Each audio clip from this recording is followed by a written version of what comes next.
The first rays of sunlight pierce through the narrow windows of your private chambers, and already the weight of divinity presses down upon your shoulders like a golden yoke. You are Pharaoh, living god of the two lands, son of Ra himself, and today, like every day for the past decade of your reign, you must prove worthy of that impossible title. But could you really survive what lies ahead? Before you even open your eyes, the sounds of preparation echo through the corridors of your palace in Thebes. Sandaled feet shuffle across polished limestone floors. Servants whisper prayers to ensure your safe passage through another day. The scent of frankincense drifts through the air, mingling with the earthy smell of the Nile that flows just beyond your walls. This is not just any morning. This is the morning of a god. You stir on your bed of ebony and gold, your body wrapped in the finest linen that money can buy. Yet even this luxury cannot shield you from the brutal reality that awaits. Within moments, a dozen pairs of hands will touch your flesh, preparing you for a day that could determine the fate of millions. Your every breath, your every word, your every gesture will be scrutinized, interpreted, and recorded for eternity. The question isn't whether you want to face this day. The question is whether you have the strength to become divine, hour by excruciating hour. The first attendant enters your chamber just as the sun god Ra begins his daily journey across the heavens. This is no coincidence. Your life is bound to the cosmic rhythms that govern all of Egypt, and like Ra himself, you must be reborn each morning through ritual purification. The servant approaches with reverent steps, head bowed, carrying a basin of water that has been sanctified by the priests of Ptah. This water isn't just for washing, it's for transformation. You rise from your bed, and immediately you feel the weight of expectation settle upon your shoulders. Even this simple act of standing is laden with meaning. You are not merely getting up. You are rising like the sun, ascending to your rightful place as the bridge between the mortal world and the realm of the gods. Your feet touch the cool limestone floor, and with that contact, you officially begin another day of impossible responsibility. The house of the morning awaits you, a sacred chamber within your palace where the most crucial ritual of your day will unfold. This isn't a bathroom in any sense that a commoner would understand. This is a temple to rebirth, a place where you will shed your mortal vulnerability and emerge as the divine Pharaoh your people need you to be. The walls are adorned with hieroglyphs depicting your eternal journey alongside Ra, reminders that you are more than flesh and blood, more than the man who sometimes lies awake at night, wondering if he's worthy of the crown that weighs so heavily upon his head. Two priests enter the chamber, their faces hidden behind sacred masks. One wears the falcon head of Horus, your divine protector, and the god whose living embodiment you represent on earth. The other bears the ibis head of Thoth, the god of wisdom and writing, whose knowledge guides your every decision. These aren't just attendants helping you bathe.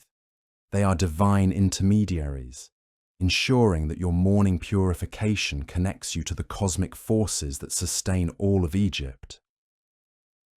The water they pour over your body has been drawn from the sacred well beneath the temple of Ptah, blessed with prayers that stretch back over 1,000 years. As it cascades down your skin, you feel more than just the physical sensation of cleansing. You feel the accumulated weight of yesterday's decisions, yesterday's doubts, yesterday's very human fears washing away. This is the water of rebirth, the same primordial flood from which Ra himself emerges each dawn to begin his journey across the sky. But the purification doesn't stop with water.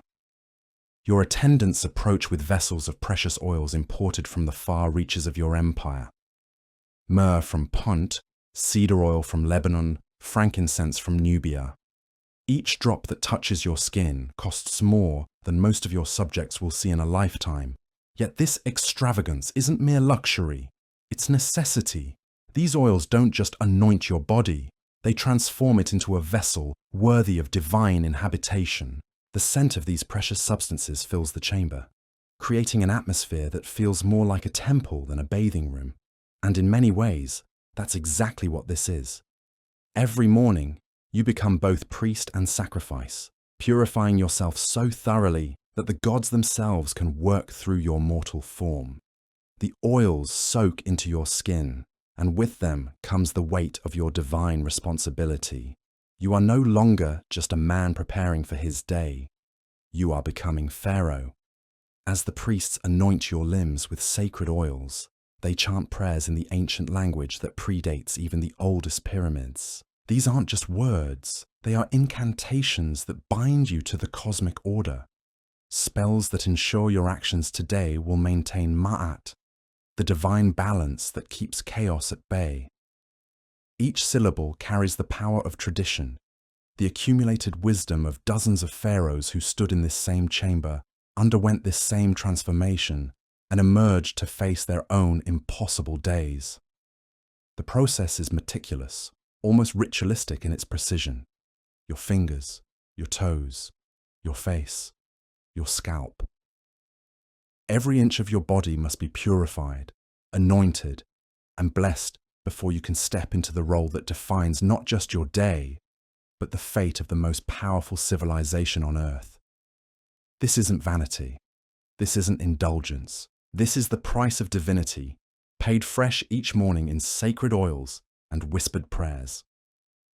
Once your body has been properly prepared, the real transformation begins.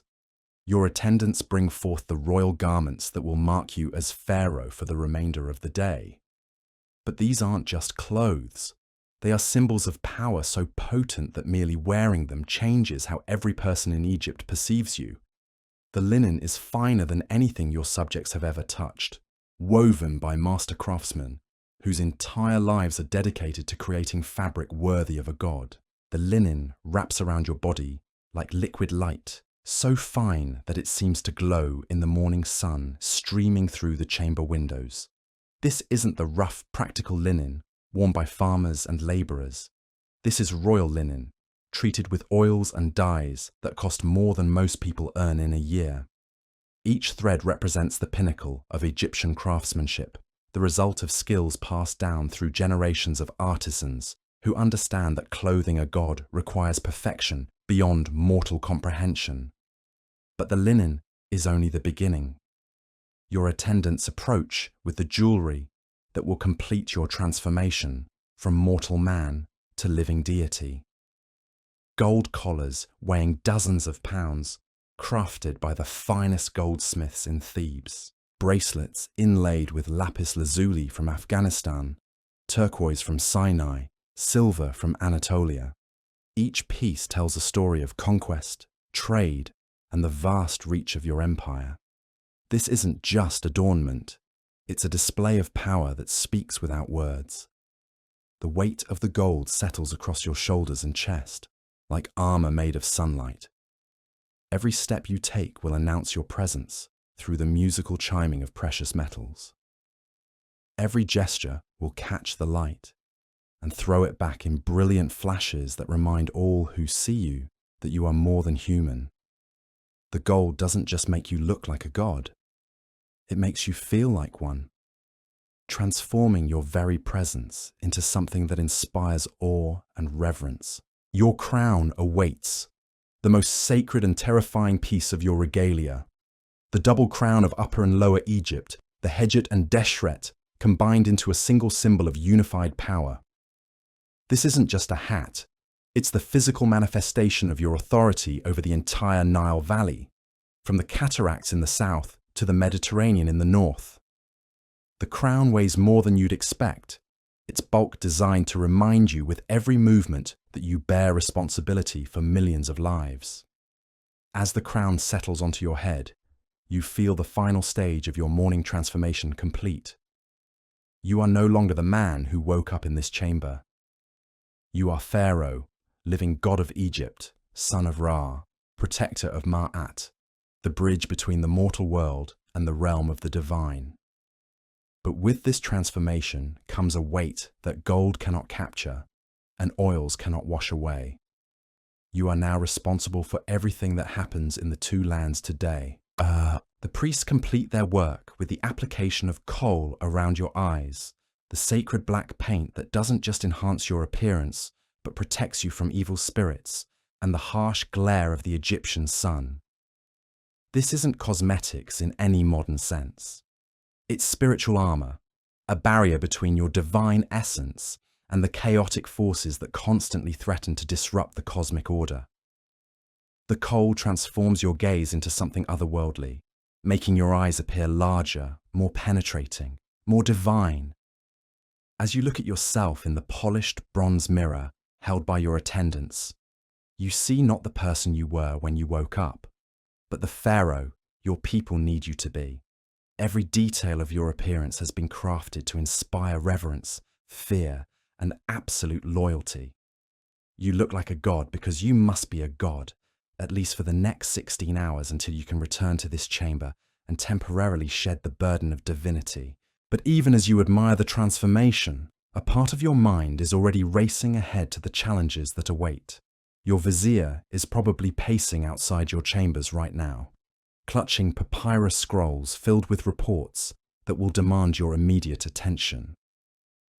Tax collections from the southern provinces, grain shipments from the delta, military dispatches from the Nubian frontier, requests for audiences from foreign ambassadors, complaints from temple priests about insufficient offerings, the endless crushing weight of governing the most powerful empire on earth.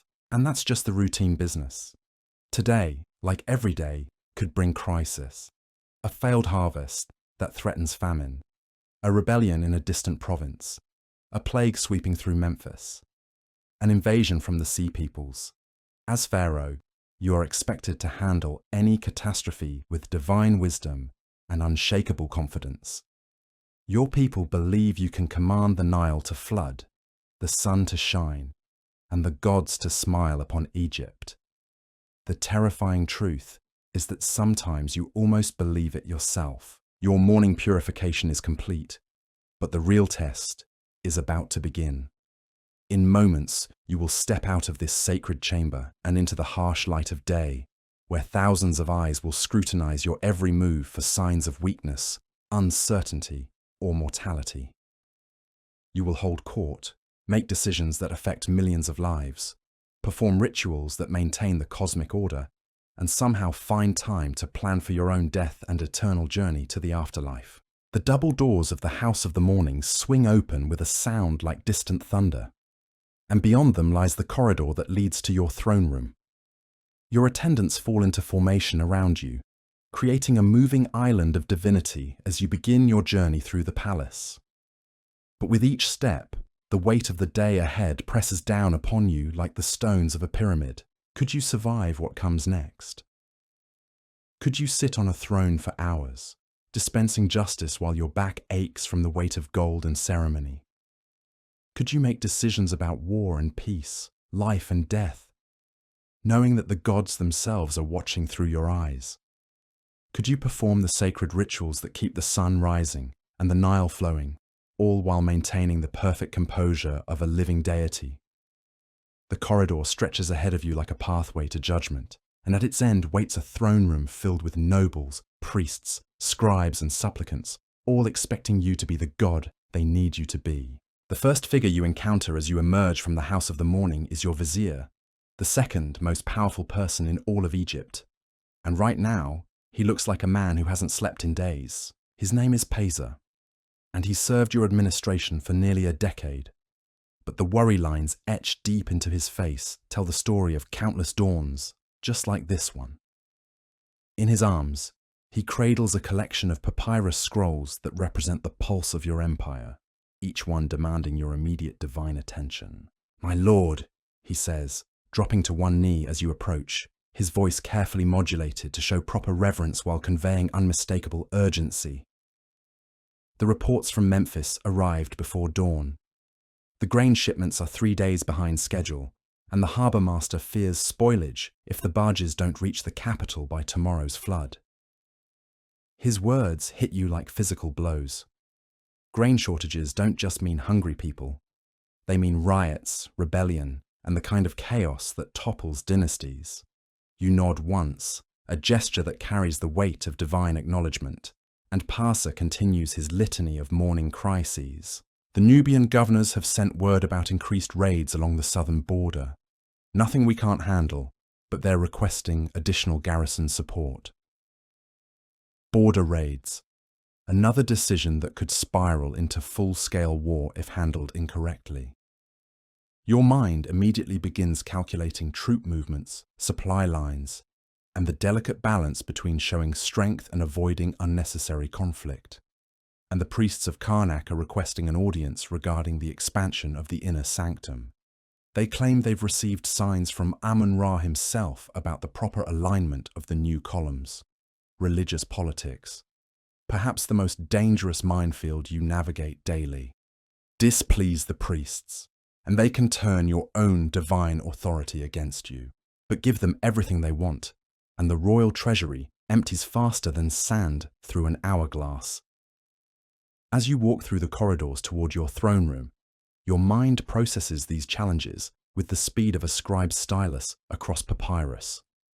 Each problem requires not just a solution, but the right solution, delivered with the perfect balance of divine wisdom and practical effectiveness. Your subjects don't just want competent leadership. They need to believe their Pharaoh possesses supernatural insight, that every decision flows directly from your connection to the gods themselves. The throne room doors loom ahead, massive cedar panels imported from Lebanon and inlaid with gold hieroglyphs that tell the story of your divine right to rule. Behind those doors wait dozens of people whose lives, whose very survival, depends on the words that will come from your mouth in the next few hours. Nobles seeking favors, merchants requesting trade permits, priests demanding resources for temple construction. Military commanders awaiting orders that could send thousands of men to their deaths. But first, you must make your entrance. And in ancient Egypt, entrances are everything. The doors swing open with theatrical precision, revealing a chamber that represents the absolute pinnacle of human architectural achievement. The ceiling soars 40 feet above your head, supported by columns carved to resemble lotus flowers, each one painted in colors so vibrant they seem to pulse with life. The walls tell your story in hieroglyphs and murals, depicting your victories over foreign enemies, your communion with the gods, your role as the eternal protector of Ma'at. Sunlight streams through carefully positioned windows high above, creating dramatic beams that illuminate the golden throne waiting at the far end of the chamber. This isn't just furniture. It's the earthly seat of divine power, carved from a single piece of ebony and inlaid with enough gold to buy a small city. The throne sits atop a raised platform accessed by 7 steps, each number carefully chosen for its sacred significance. As you begin your ascent, every eye in the chamber follows your movement with the intensity of worshippers watching their god take physical form. The throne itself seems to embrace you as you settle into its carved embrace. But comfort isn't its purpose. The high back forces you to sit perfectly upright, your spine straight, your shoulders squared, projecting the kind of unwavering strength that reassures your subjects and intimidates your enemies. The armrests, carved in the shape of lions, remind everyone present that you possess not just divine authority, but the fierce power to enforce it. From this elevated position, you can see the entire chamber spread out before you like a living map of Egyptian society. Closest to your throne stand the highest nobles, men whose families have served pharaohs for generations, their white linen robes spotless, their jewelry carefully chosen to display wealth without overshadowing your own divine radiance. Behind them, the middle ranks of Egyptian society, priests and scribes and military officers, each one hoping for a moment of your attention that could transform their careers. At the back of the chamber, barely visible in the shadows, stand the common petitioners, farmers and craftsmen and merchants who have travelled hundreds of miles for the privilege of presenting their cases to a living God. They clutch their papyrus documents with hands that shake from nervousness and exhaustion, knowing that their entire futures depend on your mood in the next few minutes. Your chancellor steps forward, a silver-haired man named Amenemheb, whose voice has announced royal decrees for longer than some of your subjects have been alive. Behold, the Lord of the two lands, King of Upper and Lower Egypt, son of Ra, beloved of Ammon. His words echo through the chamber with ceremonial precision, and immediately every person present drops to their knees, foreheads touching the polished limestone floor, in a gesture of absolute submission. This is the moment when your transformation from mortal man to living deity becomes complete. Surrounded by prostrate figures, elevated on your golden throne, bathed in sacred sunlight, you are no longer just a person making decisions. You are the earthly embodiment of divine will, the bridge between the mortal world and the realm of the gods. The weight of this responsibility settles across your shoulders like a mantle woven from the expectations of millions. The first case of the day involves a dispute between two noble families over water rights along a tributary of the Nile. On the surface, it seems simple enough, but you know that nothing in royal court is ever truly simple. These aren't just two families arguing over irrigation channels. They're two of the most powerful dynasties in Middle Egypt, each commanding thousands of followers, each capable of funding private armies if they feel sufficiently wronged by your judgment. Lord Kati approaches your throne with the measured steps of a man who knows he's walking into a political minefield. His family has controlled the eastern banks of their disputed waterway for 3 generations, but recent flooding has shifted the channel. And now Lord Seneb claims the new flow patterns give his family ancient rights to the entire tributary. Both men present their cases with the polished rhetoric of trained orators, each one citing legal precedents that stretch back to the reign of your grandfather. As they speak, your mind works through the implications of every possible decision. Rule in favor of Kati, and you maintain the status quo, but potentially ignore legitimate ancient claims. Side with Seneb, and you could destabilize an entire region by forcing thousands of farmers to change their irrigation patterns mid-season. Find some middle ground, and both families might leave feeling cheated, a situation that could fester into future rebellion. But there's another layer to consider, one that your subjects don't see, but that weighs heavily on your divine consciousness. The priests of Sobek, the crocodile god who controls the Nile's waters, have been remarkably quiet about this dispute. Their silence could mean they're waiting to see which family offers the most generous temple donations, or it could indicate they've already received divine guidance about the proper resolution. Either way, your decision needs to account for religious sensibilities as well as political realities. You lean forward slightly, a movement that causes every person in the chamber to hold their breath. When Pharaoh shifts position, the entire world pays attention. Your voice, when it finally comes, carries the authority of someone who speaks not just for himself, but for the gods themselves. The Nile gives and takes according to divine will. You begin, your words echoing through the chamber with ceremonial weight. What the flood has changed with purpose. Your solution splits the difference with divine wisdom, granting Seneb rights to the new channel while compensating Kati's family with additional land from royal holdings upstream. It's the kind of judgment that satisfies no one completely, but prevents anyone from feeling utterly defeated. The diplomatic sweet spot that keeps rebellions from brewing in noble households across Middle Egypt. But even as you deliver this verdict, part of your mind is already racing ahead to the dozen other cases waiting for your attention.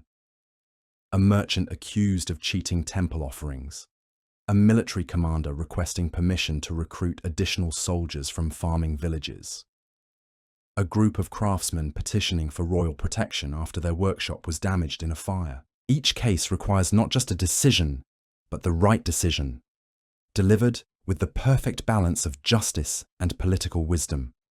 The morning wears on, and with each judgment you render, you feel the weight of divine responsibility pressing down upon your shoulders like layers of stone. Your back aches from maintaining perfect posture on the throne. Your head throbs from the weight of the double crown. Your throat grows dry from speaking with the measured authority that every pronouncement requires. But showing any sign of physical discomfort would shatter the illusion of divine perfection that keeps your kingdom stable.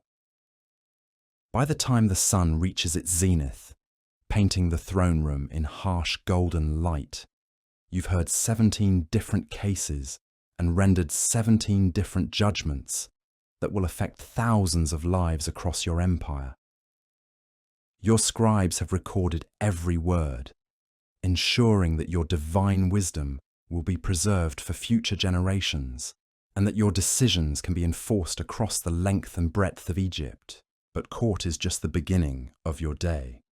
As the last petitioner backs away from your throne with the careful steps of someone who knows they're in the presence of a god, your high priest approaches with news that makes your stomach clench with familiar dread. The sacred bull of Ptah, the living embodiment of one of Egypt's most important deities, has fallen ill in his temple enclosure in Memphis. This isn't just bad news, it's catastrophic.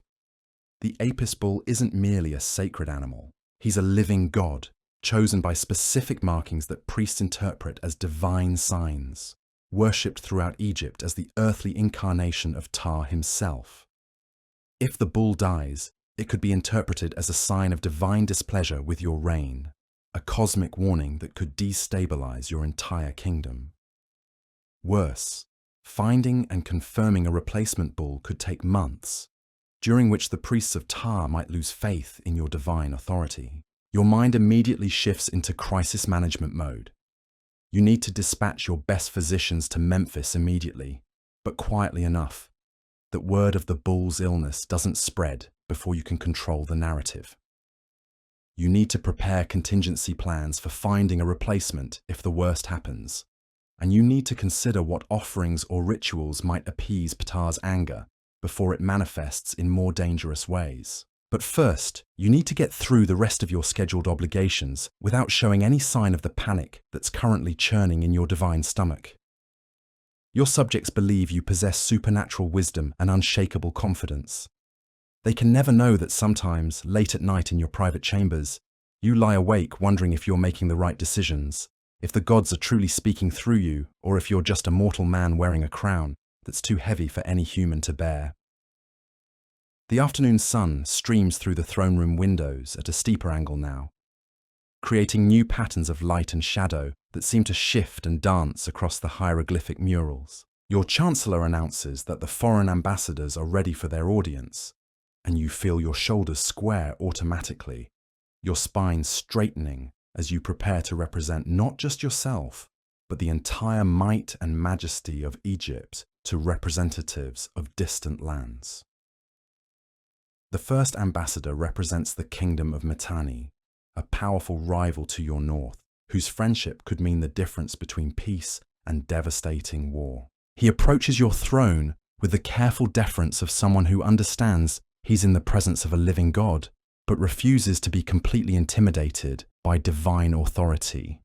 His gifts, carried by a train of servants, include silver vessels from Anatolia, cedar wood from Lebanon, and most impressively, a pair of trained hunting cheetahs whose spotted coats gleam like liquid gold in the afternoon sunlight. But gifts are just the opening movement in a diplomatic symphony that could determine the fate of thousands of your soldiers. The ambassador's real message, delivered in carefully coded language that your years of training allow you to decode instantly, is a proposal for a marriage alliance between his king's daughter and one of your younger brothers. It's the kind of arrangement that could secure your northern border for a generation. But it also represents a potential threat to the purity of the royal bloodline that your priests guard so jealously. As the ambassador speaks, your mind works through the implications with the speed of a master strategist. Accept the proposal, and you gain a powerful ally, but potentially create religious controversy at home.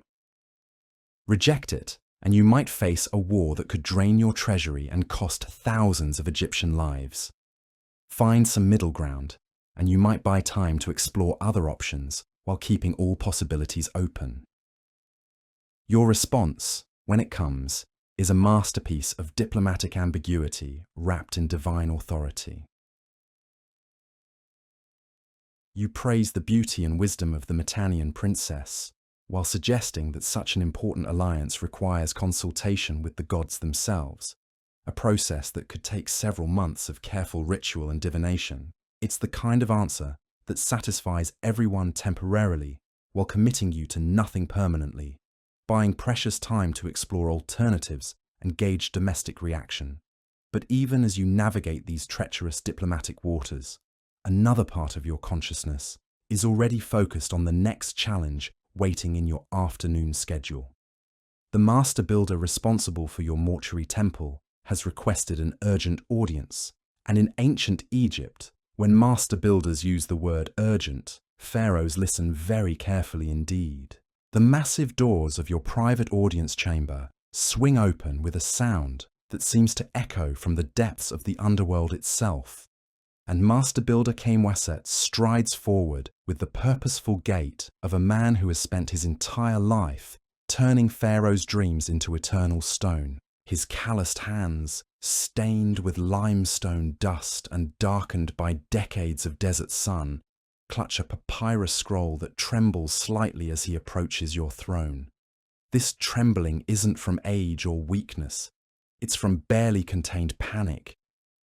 "My divine lord," he begins, his voice carrying the weight of a man who has supervised the construction of temples that will outlast civilizations. "The foundation stones of your mortuary temple have shifted during the night. The western wall shows cracks that run deeper than a man's arm can reach." His words hit you like a physical blow to the chest. Your mortuary temple isn't just another building project. It's your guarantee of eternal life, your bridge between this world and the next, the structure that will house your K for all eternity. You lean forward on your throne, and the movement sends ripples of tension through the assembled court. When Pharaoh shows concern, the entire kingdom holds its breath. Your mind immediately begins calculating the implications of this disaster. Structural damage to a mortuary temple isn't just a construction setback. It's a cosmic catastrophe that threatens your very existence in the afterlife. Without a properly consecrated temple to house your mummified remains and receive eternal offerings, your soul could wander the desert forever, denied the paradise that awaits true pharaohs. What caused this shifting, you ask, your voice carrying the controlled authority of someone who has learned to project divine confidence even when mortal terror churns in his stomach. Khaimwaset unrolls his papyrus scroll, revealing architectural diagrams covered in measurements and notations that represent months of careful planning and astronomical calculations. "The recent flooding of the Nile reached higher levels than we anticipated, my lord. The groundwater has saturated the limestone bedrock beneath the foundation. What we thought was solid stone has proven to be riddled with hidden chambers and underground streams." His explanation makes perfect sense from an engineering perspective, but you know that your priests will interpret this disaster through a very different lens. They'll see the hand of Set, god of chaos and destruction, working to prevent your successful transition to the afterlife. The afternoon sun has shifted again, casting longer shadows across the throne room floor, and in those shadows, you can almost see the spectre of your own mortality dancing with malevolent glee. Every pharaoh knows that death is not the end, but the beginning of the most important journey of existence. But that journey requires proper preparation, correct rituals, and above all, a mortuary temple that can withstand the test of eternity. Without it, even a god-king becomes just another lost soul wandering the darkness. How long to repair the damage, you ask, though part of you already dreads the answer. Khaimwaset's weathered face creases with the kind of expression that master builders wear when they're about to deliver news that will keep pharaohs awake at night for months to come. "If we work day and night, if we conscript additional workers from every nome in Upper Egypt, if the gods smile upon our efforts and the Nile cooperates with our timeline, we might complete the repairs within 2 years, my lord. But that assumes no further complications. No additional flooding, no material shortages, and no interference from... He trails off, but you understand exactly what he's not saying. No interference from priests who might interpret this setback as a sign that the gods disapprove of your reign. 2 years. In Pharaoh time, that might as well be eternity. Every day that passes without a completed mortuary temple is another day your eternal soul remains vulnerable to the chaotic forces that lurk in the spaces between life and death. You've seen what happens to pharaohs whose preparations for the afterlife are incomplete. Their mummies lie restless in inadequate tombs, their names forgotten by history, their cars wandering the desert like lost children crying for mothers who will never come. But showing panic would be worse than the disaster itself. Your subjects need to believe that their pharaoh possesses supernatural wisdom and unshakable confidence in his divine destiny. They can never know that sometimes, in the darkest hours before dawn, you lie awake calculating how many years you might have left to prepare for death. How many temples still need building? How many rituals still require perfect execution? Double the workforce, you command, your voice carrying the kind of absolute authority that moves mountains and redirects rivers. Conscript the finest stonemasons from Memphis and Thebes. Send expeditions to the quarries at Aswan for the purest granite. Whatever resources this project requires, it shall have them. The words flow from your mouth with divine certainty, but your mind is already racing through the economic implications of such a massive undertaking. Doubling the workforce means doubling the food rations, the tool requirements, the housing needs for thousands of additional workers. It means diverting skilled craftsmen from other royal projects, potentially delaying the completion of temples that honor other gods who might take offense at being ignored. It means spending royal treasury gold at a rate that could bankrupt lesser kingdoms, all for the sake of ensuring your own eternal survival. Kayamwaset bows deeply, relief washing across his sun-weathered features like water over desert sand. It shall be done, my divine lord. The gods willing, your eternal resting place shall stand firm against the ravages of time and the chaos of Set. His words carry the fervent conviction of a man who understands that his own afterlife depends on successfully completing this project. Master builders who fail pharaohs don't just lose their jobs, they lose their eternal souls. As the master builder backs away from your throne with the careful reverence of someone who has just received a divine mandate, your high priest Amenhotep approaches with news that makes your already churning stomach clench with fresh anxiety. His white linen robes seem to glow in the afternoon sunlight streaming through the throne room windows, but his expression carries the grave solemnity of someone who has spent the morning consulting omens and finding nothing but troubling signs. My lord, he begins, his voice pitched to carry the weight of religious authority, while maintaining proper deference to your divine status. The sacred ibis birds that nest in the temple of Thoth have abandoned their roosts. The temple scribes discovered empty nests this morning, with no sign of where the birds have gone or why they departed so suddenly. His words send ice through your veins despite the afternoon heat that makes the throne room feel like the inside of a bread oven. The abandonment of sacred animals isn't just unusual. It's catastrophic. The ibis birds aren't merely temple decorations. They're the living embodiments of Thoth, god of wisdom and writing, the divine scribe who records the deeds of pharaohs and weighs their hearts against the feather of Ma'at in the afterlife. If Thoth's sacred birds have fled, it could mean the god himself has withdrawn his protection from your reign.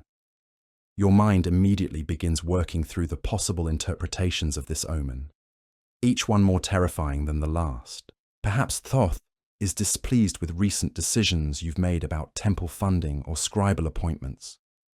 Maybe the god has foreseen some future catastrophe and is distancing himself from the divine retribution to come. Or worst of all, perhaps your car is already so corrupted by mortal failings that even the gods who should support your divine authority are beginning to abandon you. Have the temple scribes consulted the sacred texts for guidance? You ask, your voice maintaining the steady authority that your subjects expect, even as your mind races through scenarios that could end with your name being chiseled from every monument in Egypt. Amenhotep nods gravely, his weathered hands folding within the sleeves of his pristine robes. They have spent the morning in consultation with the ancient prophecies, my lord. The texts speak of times when the gods withdraw their protection to test the faith of their chosen servants, but they also warn of periods when divine displeasure manifests through the abandonment of sacred creatures. His diplomatic phrasing can't disguise the underlying message. The priests aren't sure whether this is a test or a condemnation, which means they're preparing for both possibilities. The political implications hit you like a war chariot at full gallop. If word of this omen spreads beyond the temple walls, it could destabilize your entire reign. Nobles who already question your divine authority will see confirmation of their doubts. Provincial governors might interpret it as a sign that the gods favor rebellion over loyalty. Foreign enemies could view it as evidence that Egypt's divine protection has weakened, making this the perfect time to launch invasions. But there's an even darker possibility lurking in the shadows of your consciousness. What if the omens are right? What if your reign truly has lost divine favor? You've made thousands of decisions over the years, each one carrying the weight of divine responsibility. How many of those choices were guided by genuine wisdom? And how many were just the desperate guesses of a mortal man wearing a crown that's too heavy for human shoulders to bear? Increase the offerings to Thoth immediately, you command, your voice carrying the kind of absolute authority that brooks no argument even from high priests. Double the daily bread offerings, triple the beer libations, and prepare a special ceremony of atonement for tomorrow's dawn. If the God of wisdom requires appeasement, he shall have it in abundance. The words flow from your mouth with divine certainty, but your mind is already calculating the cost of such extravagant religious spending. Amenhotep's face brightens with the kind of relief that comes from receiving clear divine guidance in times of cosmic uncertainty. It shall be done, my lord. The temple treasuries will be opened, and the finest offerings will be prepared according to the ancient rituals. Perhaps when Thoth sees the depth of your devotion, his sacred birds will return to their roosts.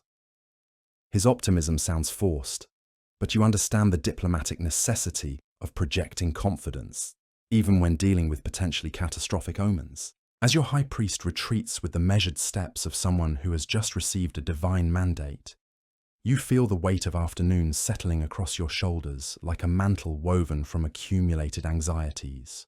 The sun has moved again, casting the throne room in the harsh golden light that makes every shadow seem deeper, every surface seem to shimmer with heat that penetrates even the finest linen robes. Your royal fan-bearer approaches with the enormous ostrich feather fans that provide the only relief from the oppressive afternoon heat. But even their gentle breeze can't cool the fire of worry that burns in your chest. The morning's challenges have multiplied into an afternoon crisis that tests every aspect of your divine authority. A mortuary temple with structural damage, sacred animals abandoning their temple roosts, the sick Apis bull in Memphis. Each problem alone would be sufficient to occupy your attention for days. Together, they represent the kind of perfect storm that can topple dynasties. But the day is far from over, and your afternoon schedule still includes obligations that cannot be postponed or delegated. Your military commanders await your attention for the daily briefing on border security and troop movements. The royal architects need approval for modifications to the new temple complex at Karnak. Foreign trade delegations require your personal attention to negotiate agreements that could affect Egypt's prosperity for generations to come. Most importantly, the sacred ritual of the afternoon offering to Ra approaches, a ceremony that you must perform personally to ensure the sun, God, continues his daily journey across the heavens. Miss this ritual, and every person in Egypt will know that their Pharaoh has failed in his most basic divine duty. Perform it incorrectly, and the cosmic consequences could manifest as drought, famine, or invasion by foreign enemies. Your Chamberlain approaches with the careful reverence of someone who has spent decades learning to read Pharaoh's moods and deliver necessary information without triggering divine wrath. My lord, General Horemheb has arrived for the military briefing. He brings reports from the Nubian frontier that require your immediate attention. His words carry the diplomatic weight of someone who understands that military matters can't wait for convenient moments in royal schedules. You nod once, a gesture that sends ripples of activity through your assembled court as servants and officials prepare for the transition from civilian administration to military planning. But even as you steel yourself for the next challenge, part of your mind remains focused on the larger pattern emerging from today's crises. Too many things are going wrong simultaneously for this to be mere coincidence. Either the gods are testing your faith with unprecedented severity, or forces beyond your control are conspiring to undermine your divine authority.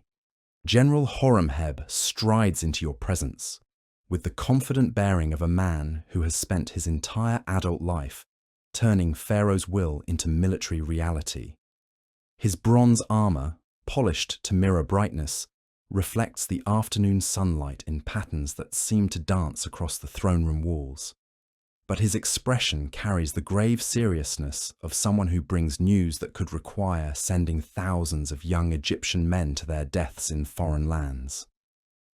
My divine lord, he begins, his voice carrying the crisp authority of someone accustomed to giving orders that mean the difference between victory and catastrophe. Our scouts report unusual activity along the southern border.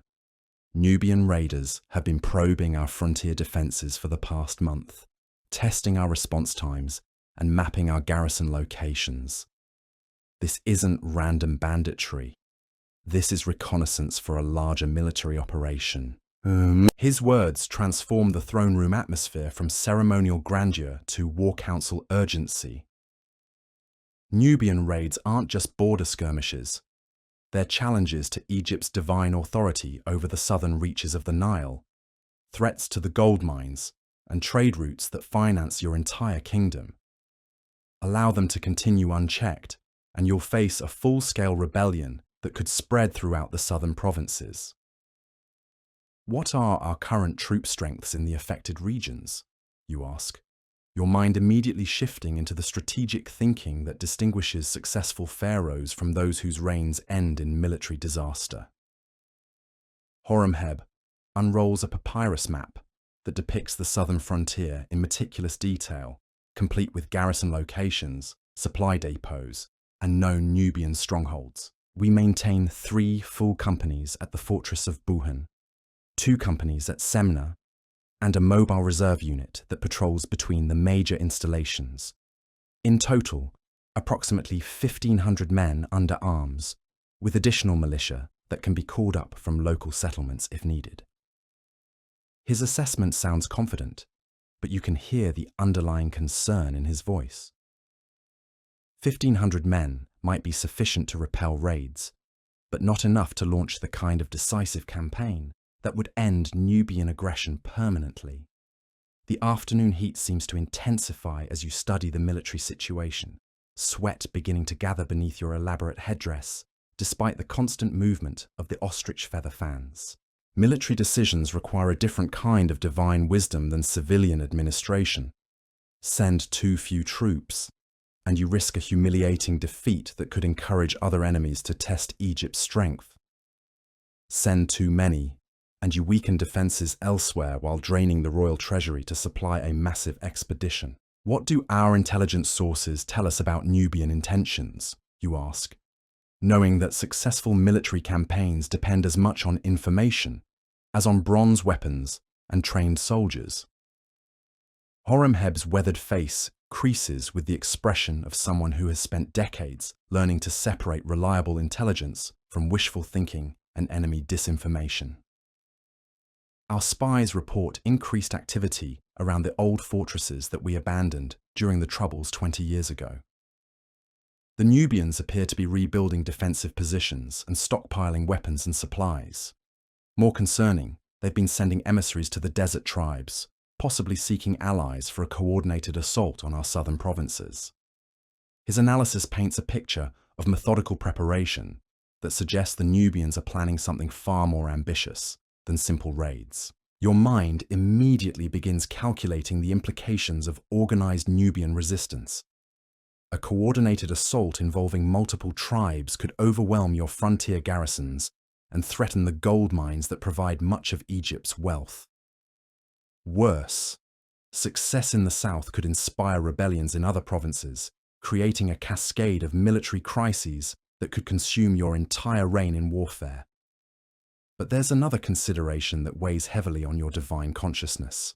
Your mortuary temple crisis means you can't afford a prolonged military campaign that would divert resources and attention from the preparations necessary to ensure your eternal survival. Yet allowing Nubian aggression to continue unchecked could result in the kind of military disaster that ends with pharaohs being forgotten by history, their names chiseled from monuments, and their Ks wandering the desert forever.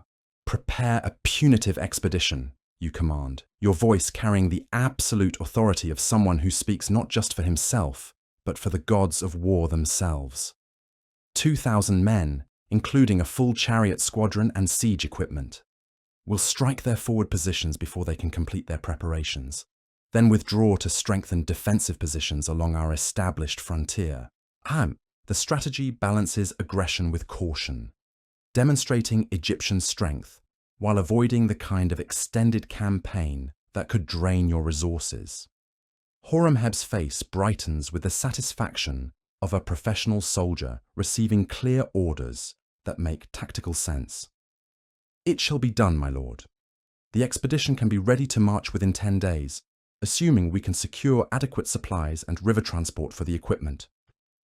His confidence reassures you, but you know that even the best military plans can collapse when they encounter the chaos of actual warfare. As your general retreats to begin preparations for the Nubian campaign, you feel the weight of afternoon pressing down upon you with renewed intensity.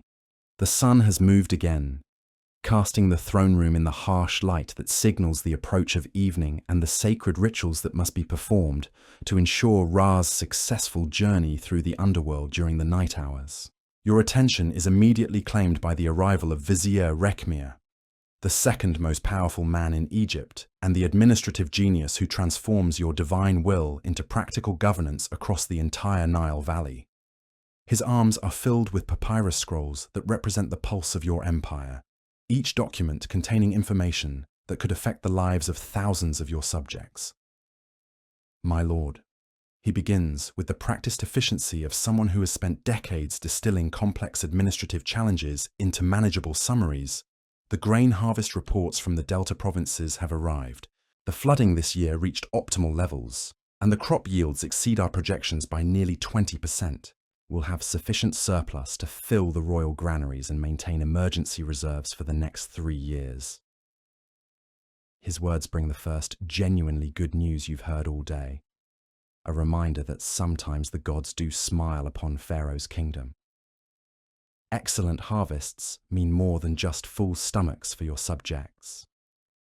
They represent political stability, economic prosperity, and the kind of divine favor that reassures both nobles and commoners that their pharaoh maintains the cosmic balance that keeps Egypt prosperous. Full granaries also provide the resources necessary to fund major construction projects, military expeditions, and the elaborate religious ceremonies that maintain your divine authority. What about the tax collections from the southern provinces? You ask, knowing that military campaigns require not just grain for feeding soldiers, but silver and gold for purchasing weapons, supplies, and the loyalty of foreign allies. Rekhmir consults another scroll, his practiced eyes scanning columns of numbers that represent the economic lifeblood of your kingdom. The provincial governors report collections proceeding on schedule, my lord. The gold mines in Nubia continue to produce at record levels despite the recent raiding activity. Silver imports from the northern territories remain strong, and our trade relationships with the Levantine cities continue to generate substantial customs revenues. His assessment confirms that Egypt's economic foundation remains solid despite the various crises that have dominated your day. But even good news carries complications when you rule an empire that spans half the known world. Successful harvests mean higher tax revenues, which means increased expectations from temple priests who will demand larger offerings to the gods who supposedly provided the agricultural bounty. Prosperity also means that provincial nobles will petition for larger shares of the wealth, potentially creating political tensions that could destabilize carefully maintained alliances. The afternoon sun continues its relentless journey across the sky, and you realize with growing urgency that the sacred hour of Ra's afternoon offering approaches rapidly. This isn't just another religious ceremony. It's the most critical ritual of your daily schedule, the moment when you personally ensure that the sun god continues his eternal journey across the heavens. Miss this ritual, and every person in Egypt will interpret it as a sign that their pharaoh has lost divine favor.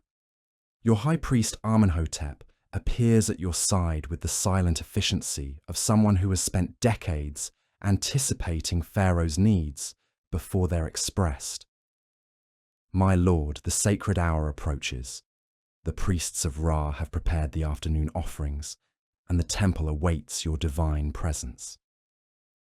His words carry the weight of cosmic urgency, a reminder that some obligations transcend even the most pressing earthly concerns. You rise from your throne with the measured dignity that befits a living god, feeling the weight of gold and ceremony settling across your shoulders like armor forged from divine expectations.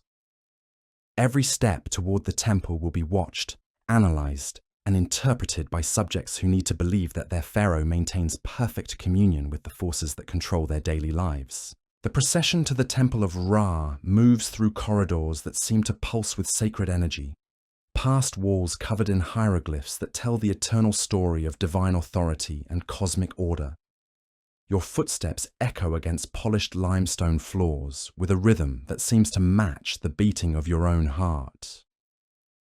A sound that reminds you that despite your divine status, you remain fundamentally mortal, fundamentally vulnerable to the forces that can destroy even god-kings.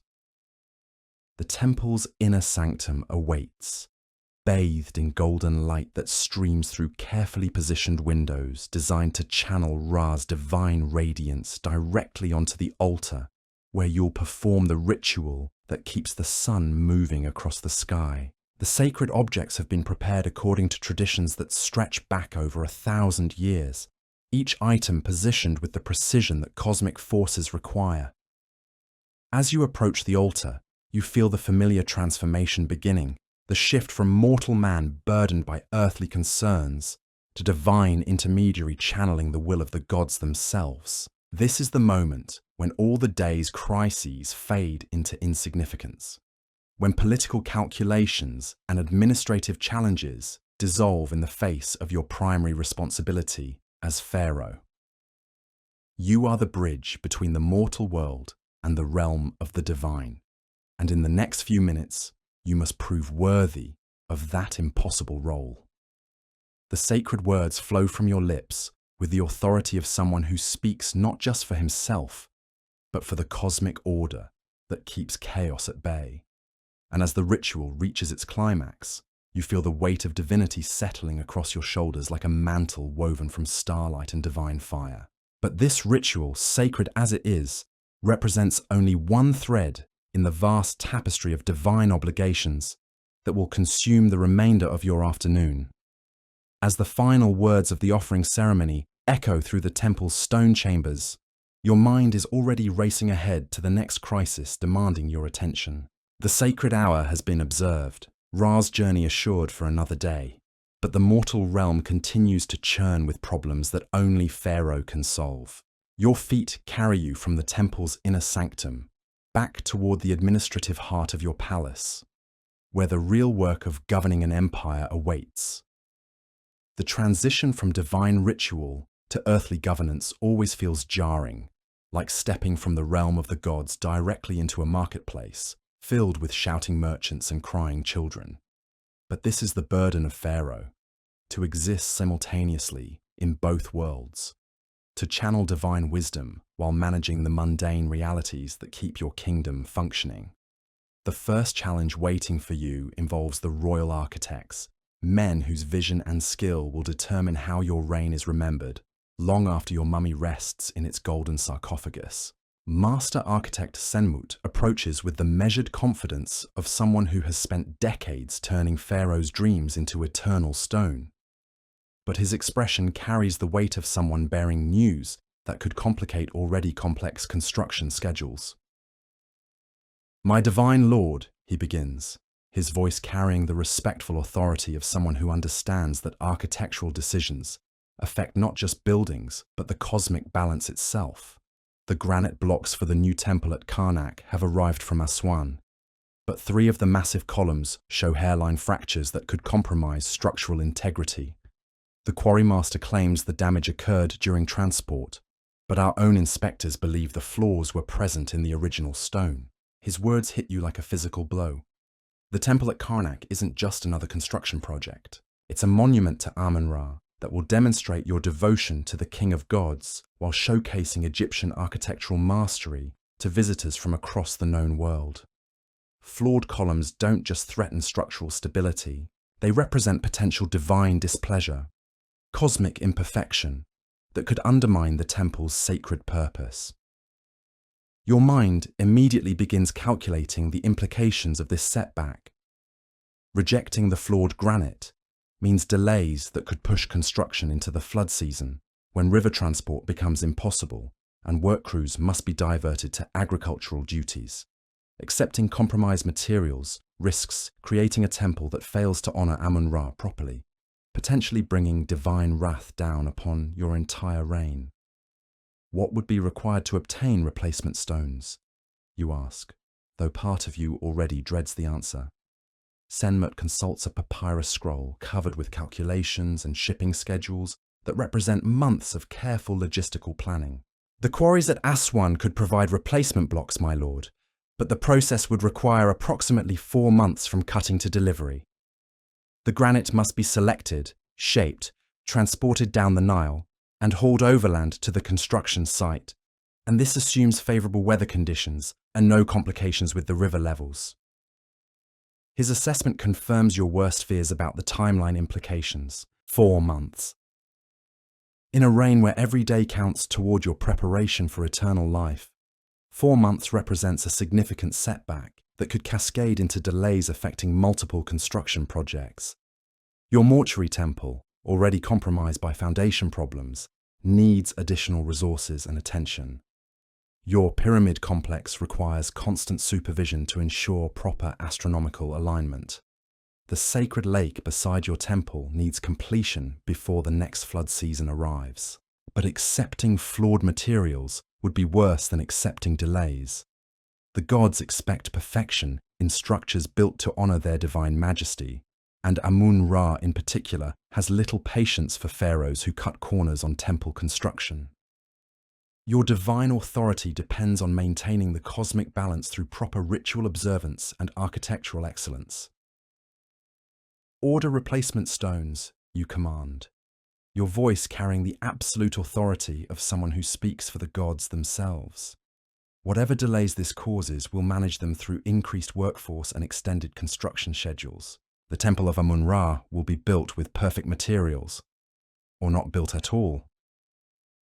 The words flow from your mouth with divine certainty, but your mind is already working through the logistical nightmares this decision will create. Senmut's weathered face brightens with the relief of a master craftsman who understands that his reputation depends on delivering work worthy of divine approval. "It shall be done, my lord. I'll dispatch messengers to Aswan immediately, and we'll begin preparing the construction site for the modified timeline."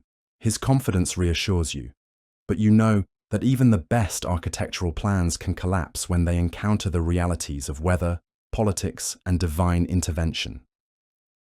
As your master architect retreats to begin implementing your decision, you feel the weight of afternoons settling across your shoulders with renewed intensity.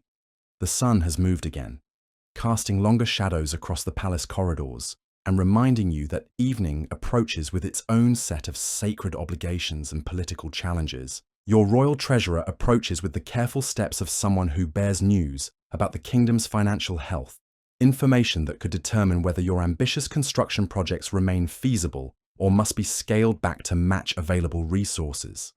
Amenemhotep has served 3 pharaohs with the mathematical precision that keeps empires solvent, but his expression suggests that today's financial calculations contain complications that even experienced treasurers find troubling. My divine lord, he begins with the diplomatic caution of someone who must deliver potentially unwelcome news to a living god. The recent military preparations for the Nubian expedition, combined with the increased temple offerings and the construction delays we've discussed, have placed significant strain on the royal treasury. Our gold reserves remain strong, but our liquid silver supplies are running lower than I would prefer for this stage of the fiscal year. His words transform your afternoon anxiety into something approaching genuine alarm. Silver shortages don't just affect construction projects. They threaten Egypt's ability to maintain trade relationships with foreign partners who expect payment in precious metals rather than grain or manufactured goods. Worse, silver shortages could force you to delay salary payments to the thousands of workers, scribes, and officials whose loyalty keeps your kingdom functioning. What are our current reserves, you ask, your mind immediately shifting into the kind of economic analysis that distinguishes successful pharaohs from those whose reigns end in financial collapse. Amenemhotep unrolls a papyrus scroll covered with columns of numbers that represent the mathematical foundation of Egyptian prosperity. We maintain approximately 800 talents of silver in the royal treasury, my lord, plus substantial gold reserves and various trade goods that could be liquidated if necessary. Under normal circumstances, this would provide adequate resources for the next 6 months of operations. However, the military expedition will require significant silver expenditures for weapons, supplies, and soldier payments, while the construction projects demand immediate material purchases that can't be delayed without compromising structural integrity. His analysis paints a picture of an empire that remains fundamentally wealthy but faces short-term liquidity challenges that could affect major policy decisions. You can't cancel the Nubian expedition without appearing weak to enemies who are already testing your border defences. You can't halt construction projects without risking divine displeasure and the political consequences of appearing unable to complete promised temples. The afternoon heat seems to intensify as you consider your options, sweat gathering beneath your elaborate headdress, despite the constant movement of ostrich feather fans. Financial decisions require a different kind of divine wisdom than military strategy or religious ritual. Make the wrong choices about resource allocation, and you could trigger economic instability that undermines your entire reign. What additional revenue sources could be activated quickly, you ask, knowing that desperate times sometimes require pharaohs to implement policies that would be unnecessary during periods of normal prosperity. Amenemhotep's expression suggests he's already been considering various emergency measures.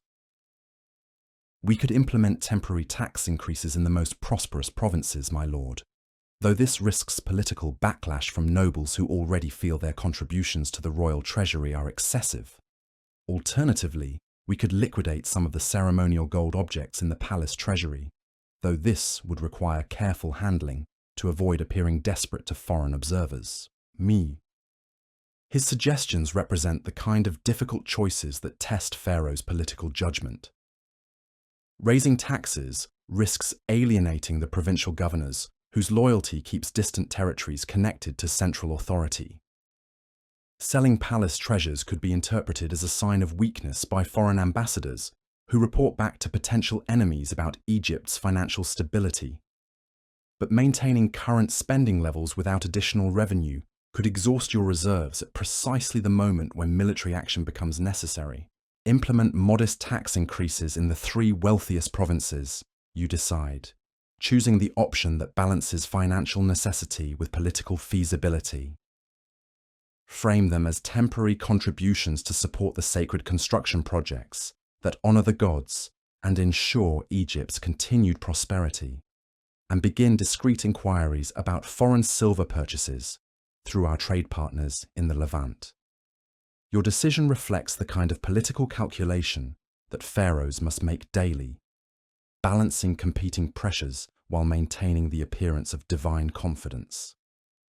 Amenemhotep nods with the satisfaction of someone who has received clear guidance on complex financial matters.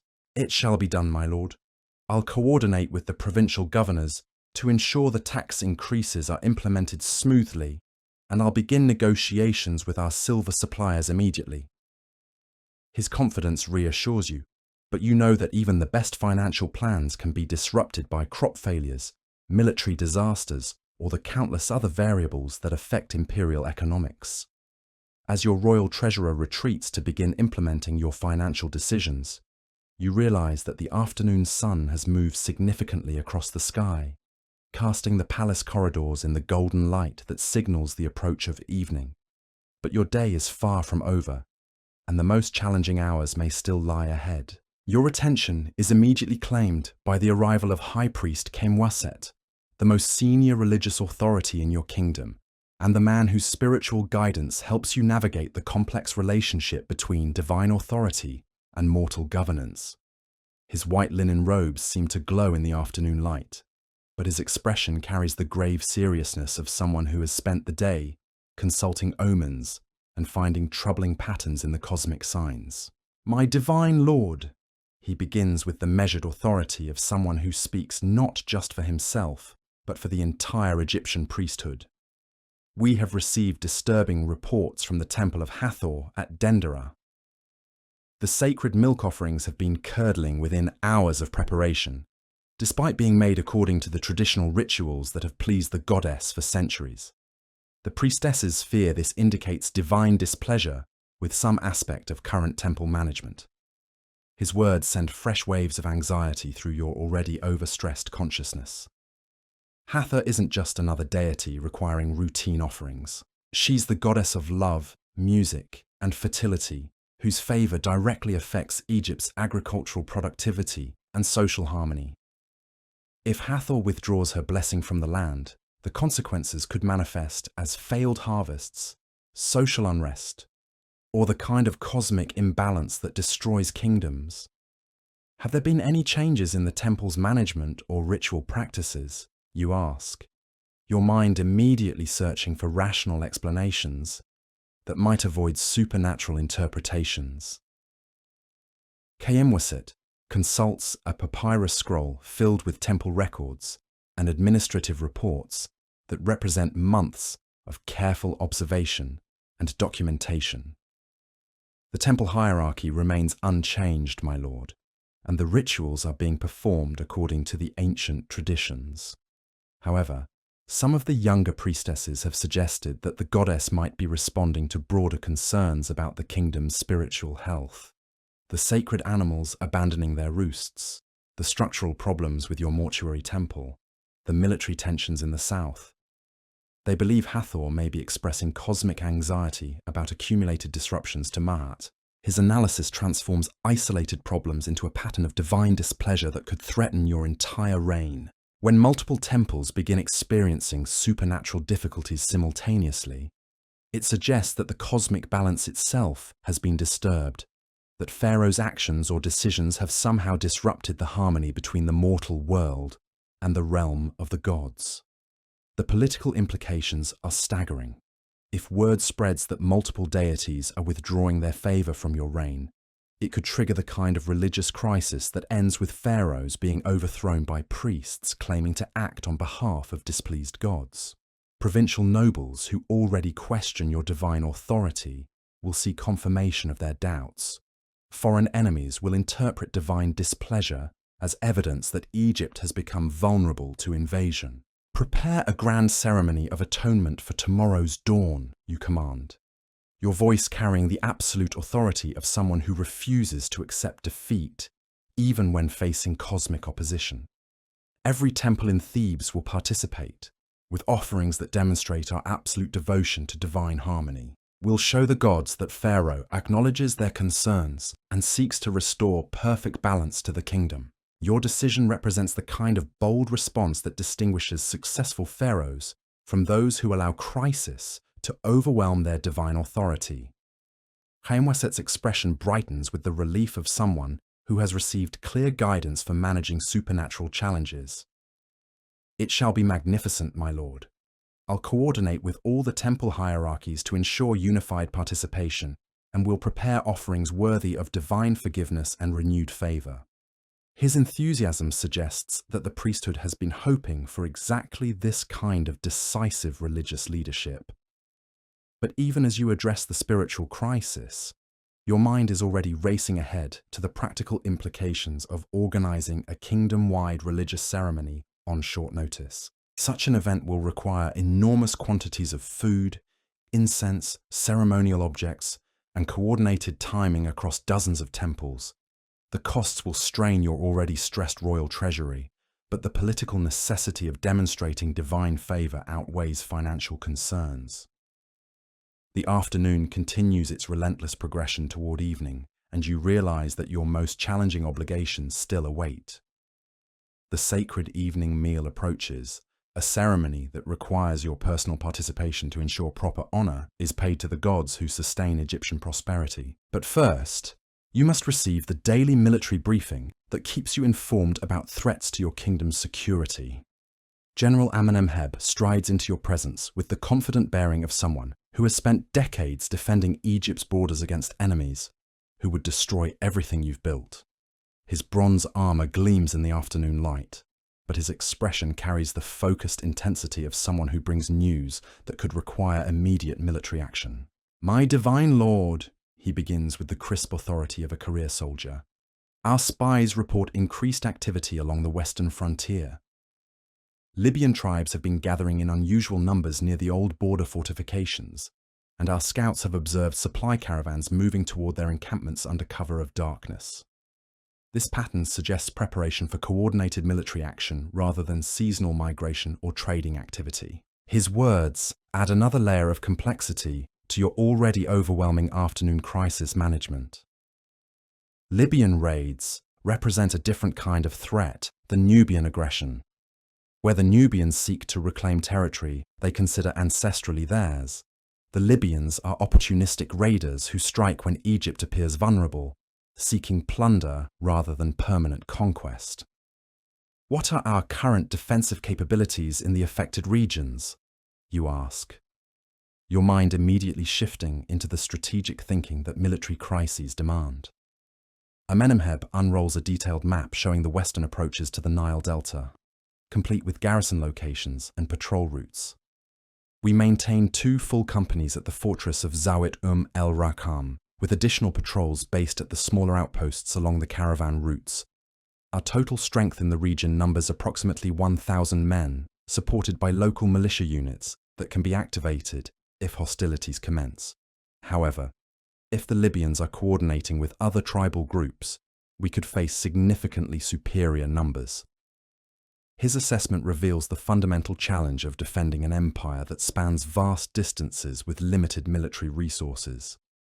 Your army is skilled and well-equipped, but it can't be everywhere simultaneously. Concentrate forces to address the Nubian threat in the south, and you weaken defenses against Libyan raids in the west. Maintain strong border garrisons, and you lack reserves for offensive operations that could eliminate threats permanently. The afternoon heat seems to press down upon you with increasing intensity as you consider your military options. 2 active threats on different frontiers represent the kind of strategic nightmare that tests Pharaoh's ability to balance competing priorities while maintaining the appearance of divine confidence. "Increase patrols along the western frontier immediately," you command, choosing a response that demonstrates strength without committing to major military action. "Deploy an additional company from the Memphis garrison and send word to the provincial governors that they should prepare their militia forces for possible activation. We'll show the Libyans that Egypt remains vigilant and ready to respond to any aggression. Your decision balances the need to address potential threats with the practical limitations of military resources already stretched by preparations for the Nubian expedition. Amenemheb nods with the satisfaction of a professional soldier receiving clear orders that make tactical sense. It shall be done, my lord. The additional forces can be in position within 5 days, and I'll coordinate with the local commanders to ensure optimal deployment of available resources. His confidence reassures you that Egypt's military leadership remains capable of implementing complex defensive strategies. As your general retreats to begin coordinating defensive preparations, you feel the weight of accumulated afternoon crises settling across your shoulders, like armor forged from divine responsibility. The sun continues its relentless journey across the sky, and you realize that evening approaches with its own set of sacred obligations that cannot be postponed, regardless of earthly concerns. Your royal steward approaches with the measured dignity of someone who has spent decades managing the complex logistics that keep Pharaoh's household functioning smoothly. Amenemheb carries himself with the quiet authority of someone who understands that proper protocol and ceremony are essential to maintaining divine authority, but his expression suggests that even routine preparations have become complicated by the day's accumulated challenges. My divine lord, he begins with the diplomatic precision that court etiquette demands. The preparations for your evening meal are complete, but the kitchen staff reports difficulties obtaining some of the customary ingredients. The honey supplies have been reserved for tomorrow's religious ceremony, and the imported spices from Punt are running lower than expected due to recent disruptions in the southern trade routes. His words remind you that even the most basic aspects of royal life are affected by the political and economic pressures that have dominated your day. Your evening meal isn't just dinner. It's a carefully choreographed ceremony that demonstrates Pharaoh's divine status through the quality and variety of foods that only a god-king can command. What alternatives can be prepared without compromising the ceremonial requirements, you ask, understanding that appearances matter as much as substance when it comes to maintaining divine authority. Amenemheb consults a papyrus scroll listing available ingredients and possible menu modifications. The royal kitchens can prepare roasted duck with garlic and herbs, fresh bread made from the finest wheat flour, dates stuffed with nuts, and wine from the royal vineyards. The fish course will feature Nile perch, prepared according to the traditional recipes, and we have sufficient Egyptian honey for the sweet cakes that conclude the meal. His alternatives sound acceptable, but you know that foreign observers will notice any reduction in the exotic luxury that usually characterizes Pharaoh's dining. The evening meal represents more than personal sustenance. It's a diplomatic statement that demonstrates Egypt's prosperity and Pharaoh's ability to command resources from across the known world. Serve local ingredients exclusively, and visiting ambassadors might interpret it as evidence of economic difficulties or weakened trade relationships. Include the roasted duck and traditional accompaniments, you decide, but add whatever imported delicacies remain available, even if the quantities are smaller than usual. We'll present it as a celebration of Egyptian cuisine rather than a limitation of options. Your decision reflects the kind of diplomatic thinking that turns potential weaknesses into demonstrations of cultural pride. Amenemheb nods with the satisfaction of someone who has received clear guidance for managing complex ceremonial requirements. It shall be done, my lord. The meal will be prepared and presented according to the highest standards of royal dining. Fams, his confidence suggests that your evening meal will maintain the appearance of divine abundance despite the practical constraints. As your royal steward retreats to finalize the evening preparations, you realize that the sun has moved significantly across the sky, casting longer shadows through the palace corridors and reminding you that the sacred evening rituals approach rapidly. These ceremonies require your personal participation to ensure that the gods receive proper honor as they prepare for their nighttime journey through the underworld. But before you can attend to religious obligations, One final crisis demands your immediate attention. Your chief physician Nebamun approaches with the grave expression of someone who brings news about matters of life and death. Information that could affect not just your personal health, but your ability to fulfill the divine responsibilities that define your reign. My divine Lord, he begins with the careful authority of someone whose medical knowledge makes him privy to Pharaoh's mortal vulnerabilities. I have received disturbing reports from Memphis regarding the sacred Apis bull. The animal's condition has deteriorated significantly since this morning, and the temple physicians fear that death may be imminent despite all efforts to provide healing. His words hit you like a war chariot at full speed. The death of the Apis bull isn't just the loss of a sacred animal, it's a cosmic catastrophe that threatens the stability of your entire reign. The bull embodies the god Ptah, creator deity and patron of craftsmen, whose favor is essential for successful construction projects and divine protection. Lose the Apis bull, and you face potential divine retribution that could manifest as construction disasters, craft failures, or the kind of supernatural opposition that destroys pharaohs. What treatment options remain available, you ask, your mind racing through the religious and political implications of this potential disaster. Nebamun consults a medical papyrus covered with notes about various treatments and their effectiveness. The temple physicians have tried all traditional remedies, my lord.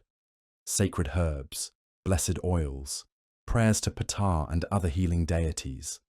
The animal continues to weaken, and I fear that mortal medicine may be insufficient to address what appears to be divine intervention rather than natural illness.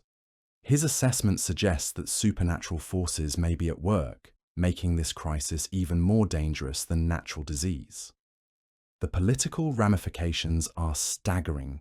News of the Apis bull's death will spread throughout Egypt within days, and every priest, noble, and common citizen will interpret it as evidence of divine displeasure with your reign. Combined with the other supernatural problems you face today, it could trigger the kind of religious crisis that ends with pharaohs losing their divine authority. Prepare immediately for the selection and consecration of a replacement bull, you command, your voice carrying the absolute authority of someone who refuses to accept defeat, even when facing cosmic opposition. Send expeditions to every major cattle center in Egypt. We'll find a new Apis bull and complete the consecration ceremonies before word of the current bull's death can spread beyond Memphis. Your decision represents the kind of bold crisis management that distinguishes successful pharaohs from those who allow supernatural challenges to overwhelm their divine authority. Nebamun's expression brightens with the relief of someone who has received clear guidance for managing an impossible situation. It shall be done, my lord. I'll coordinate with the priests of Ptah to ensure that all selection criteria are properly observed, and will prepare for immediate consecration once a suitable animal is located. His confidence suggests that your medical and religious advisors are prepared to implement emergency procedures for managing divine crises. As your chief physician retreats to begin organizing the search for a replacement Apis bull, you feel the accumulated weight of the entire day pressing down upon your shoulders like the stones of a pyramid. Every crisis you've addressed has revealed additional complications. Every solution has created new challenges, and the sun continues its relentless journey toward the horizon, bringing you closer to the evening rituals that will conclude this impossible day. The corridors of your palace seem to stretch endlessly before you as you make your way toward the private chambers, where you'll prepare for the sacred evening meal. Your footsteps echo against polished limestone floors with a rhythm that matches the beating of your increasingly anxious heart, a sound that reminds you that despite your divine status, you remain fundamentally mortal, fundamentally vulnerable to the forces that can destroy even god-kings. Your body aches from the weight of gold jewelry and ceremonial regalia that you've worn throughout this endless day. Your mind churns with the accumulated stress of managing multiple crises simultaneously while maintaining the perfect composure that divine authority requires. Your spirit feels battered by the constant pressure of making decisions that affect millions of lives while somehow channeling the wisdom of gods whose motivations remain eternally mysterious. But the day is not yet over, and your most important obligations still await. The evening meal must be conducted with the perfect ceremony that demonstrates Pharaoh's divine status to assembled courtiers and foreign observers. The sacred nighttime rituals must be performed to ensure the gods' protection during their dangerous journey through the underworld. And somewhere in the darkest hours before dawn, you must find time to contemplate your own mortality and the elaborate preparations necessary to ensure your successful transition to eternal life.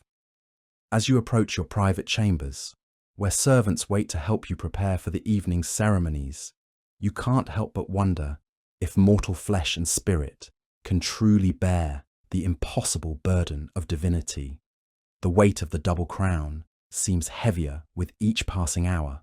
The gold jewelry feels more constricting, and the perfect composure required of living gods becomes increasingly difficult to maintain. Could you survive what still lies ahead? Could you conduct the evening meal with divine grace while your mind races through the implications of military threats, construction delays, and supernatural omens? Could you perform the nighttime rituals that keep the cosmos in balance, while your own mortal fears whisper that perhaps the gods have already withdrawn their favor from your reign? The chamber doors swing open to reveal your evening attendants, their faces carefully composed to show only the reverent attention that serving a living god requires. But in their eyes, you can see the same questions that plague your own consciousness. Can Pharaoh truly manage the impossible burdens of divine kingship? Can mortal strength bear the weight of cosmic responsibility? Can human wisdom channel the will of gods whose purposes remain forever beyond mortal comprehension? The evening awaits, and with it, the final test of whether you possess the strength to be the god your people need you to be. The servants who attend your evening transformation move with the practiced silence of shadows, their movements choreographed by decades of serving pharaohs who demand perfection in every gesture. Your body feels like it carries the weight of the entire Nile Delta as they begin the process of preparing you for the sacred evening meal. Each touch of their hands, a reminder that even gods require mortal assistance to maintain their divine appearance. The first attendant approaches with a basin of water infused with lotus petals, the sacred flower that represents rebirth and the eternal cycle of death and resurrection that governs all Egyptian spirituality. This isn't merely washing, it's a ritual cleansing that will prepare your divine essence for communion with the gods who sustain your kingdom through the dangerous hours of night.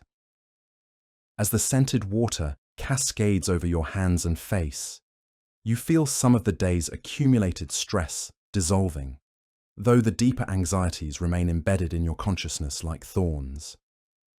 Your afternoon regalia must be carefully removed, each piece of gold jewelry lifted away with the reverence due to objects that carry divine power. The massive pectoral collar that has pressed against your chest for hours leaves angry red marks on your skin, evidence of the physical price that divinity demands from mortal flesh. The bracelets that adorned your arms have left similar impressions, reminders that beauty and power come with costs that your subjects never see. But even as your body experiences relief from the weight of ceremonial gold, your mind finds no such respite. The evening meal awaits, and with it, an audience of nobles, priests, and foreign dignitaries who will scrutinize your every gesture for signs of weakness or uncertainty. They'll watch how you hold your goblet, how you select your food, how you respond to conversation, searching for any indication that the divine Pharaoh they worship might be merely human after all. Your evening robes are brought forth, garments that represent the pinnacle of Egyptian textile artistry. The linen is so fine, it seems to glow with its own inner light, woven by master craftsmen whose entire lives are dedicated to creating fabric worthy of a living god. But tonight, even this luxury feels different. The weight of responsibility has transformed every aspect of royal life into a burden rather than a privilege. As your attendants drape the evening robes across your shoulders, you catch sight of yourself in the polished bronze mirror that reflects not just your physical appearance, but the accumulated weight of divine kingship. The face that stares back carries lines of stress that weren't there this morning, evidence of a single day's worth of impossible decisions and cosmic responsibility. The kohl that circles your eyes needs refreshing for the evening ceremony. And as your cosmetician applies the sacred black paint with practiced precision, you feel the familiar transformation beginning once again. This isn't vanity, it's necessity. The kohl doesn't just enhance your appearance, it creates the otherworldly gaze that distinguishes living gods from mortal men, the penetrating stare that can inspire absolute loyalty or paralyzing fear, depending on your mood and intentions. Your evening crown awaits, a different piece than the massive double crown you wore during the day's official ceremonies. This one is lighter, more suitable for dining, but no less symbolic of your divine authority. As it settles onto your head, you feel the weight of cosmic responsibility settling across your consciousness, like fog rolling in from the delta marshes. The preparation complete, you make your way through corridors that seem to pulse with anticipation toward the great dining hall, where your evening meal has been prepared, according to traditions that stretch back over a millennium. Your footsteps echo against polished floors, with a rhythm that seems to match the beating of your increasingly anxious heart. Each sound a reminder that the performance of divinity never truly ends. The dining hall doors swing open to reveal a chamber that represents the absolute pinnacle of royal luxury and diplomatic theatre. The walls are covered in murals depicting pharaohs of ages past dining with gods, reminders that your evening meal isn't just sustenance, but communion with divine forces. Golden lamp stands cast flickering light across surfaces that seem to shimmer with supernatural radiance, creating an atmosphere that feels more like a temple than a dining room. Your table sits elevated on a platform that allows everyone present to observe your divine consumption of food and drink. This isn't privacy. It's performance art, a carefully choreographed demonstration that Pharaoh maintains perfect communion with the gods, even in the most basic human activities. Every bite you take, every sip of wine, every gesture of your hands will be analyzed and interpreted by observers who seek signs of divine favor or cosmic displeasure. The assembled diners represent a cross-section of Egyptian power and foreign influence. Your highest nobles occupy the tables closest to your elevated position, their white linen robes spotless, their jewelry carefully chosen to display wealth without overshadowing your own divine radiance. Behind them sit the middle ranks of court society, priests and scribes and military officers whose loyalty helps maintain the delicate balance that keeps your kingdom stable. At the far end of the hall, barely visible in the dancing shadows cast by oil lamps, sit the foreign ambassadors whose presence transforms your meal into an act of international diplomacy. The Mitannian envoy watches with the careful attention of someone reporting back to a king who might become either ally or enemy, depending on tonight's impressions. The Nubian representative maintains the studied neutrality of someone whose people currently test your southern borders with increasingly bold raids. Your wine-bearer approaches with a golden goblet filled with vintage from the royal vineyards in the Delta, the finest grape juice that Egyptian soil and sun can produce. But as you raise the cup to your lips, your mind races with awareness of how this simple gesture will be interpreted. Drink eagerly, and foreign observers might assume you're drowning your sorrows in wine. Sip cautiously, and they could interpret it as evidence that you fear poisoning from enemies within your own court. The first course arrives with theatrical precision, carried by servants whose movements have been choreographed to demonstrate the wealth and sophistication of Pharaoh's household. Roasted duck glazed with honey and herbs, the bird's golden skin glistening in the lamplight like burnished bronze, fresh bread still warm from royal ovens, the crust perfectly crisp, the interior soft as clouds. dates stuffed with nuts and spices imported from lands so distant that most Egyptians have never heard their names. But even as you begin the ceremonial consumption of these delicacies, part of your consciousness remains focused on the political undercurrents that swirl through the dining hall like invisible sandstorms. Lord Katie, whose water rights dispute you resolved this morning, sits at a table with other Middle Egyptian nobles, their conversation carefully muted, but their glances in your direction sharp with calculation. Are they discussing your judgment with satisfaction, or are they quietly planning appeals that could destabilize your carefully crafted solution? The Nubian ambassador raises his own goblet in what appears to be a gesture of respect, but his eyes carry the cold assessment of someone whose people are currently probing your southern defenses for weaknesses. Does his presence here represent genuine diplomatic overture, or is he gathering intelligence about Egyptian strength and resolve that will inform future military planning? Your vizier Pasa approaches your elevated table with the measured steps of someone who has spent the afternoon coordinating responses to multiple crises.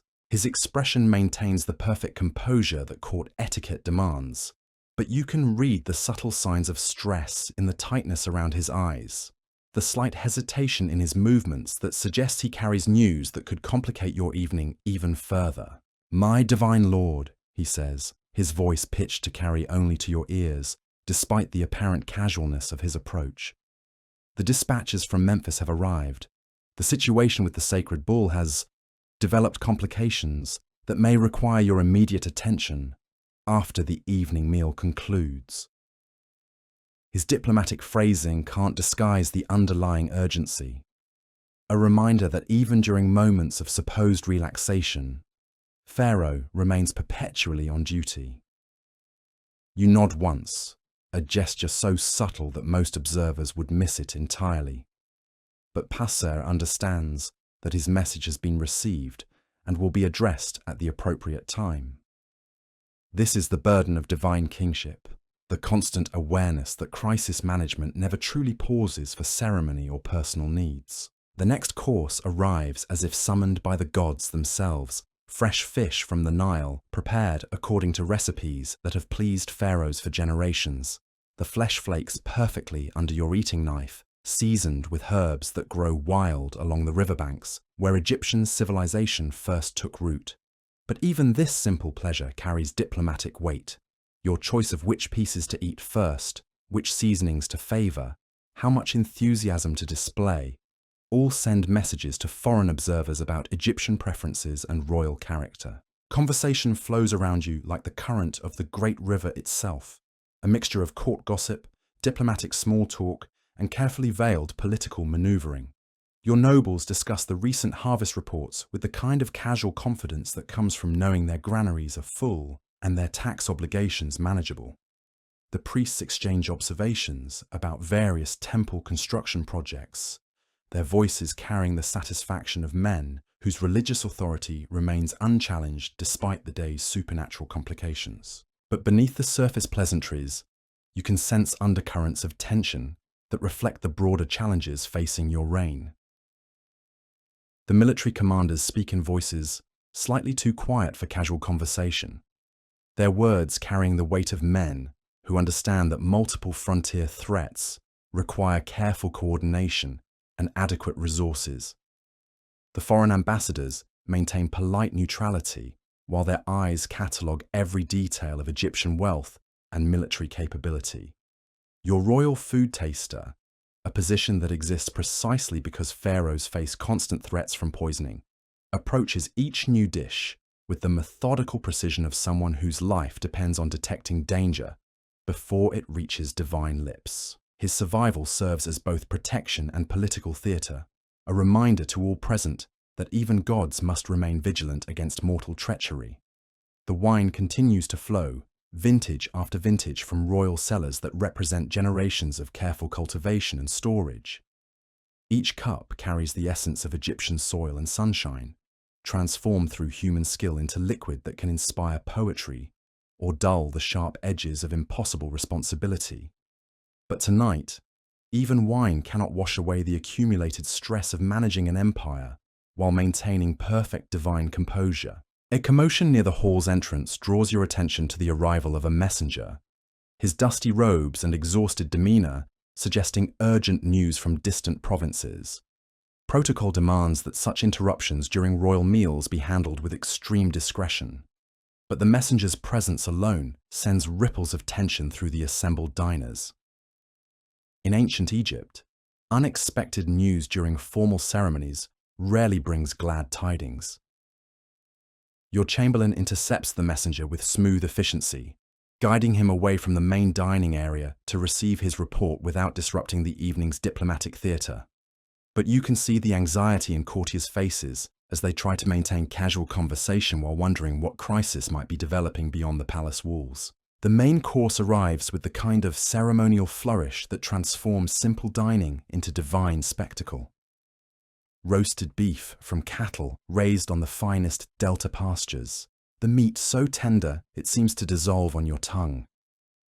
Vegetables prepared according to recipes that combine Egyptian agriculture with spices obtained through trade networks that span half the known world.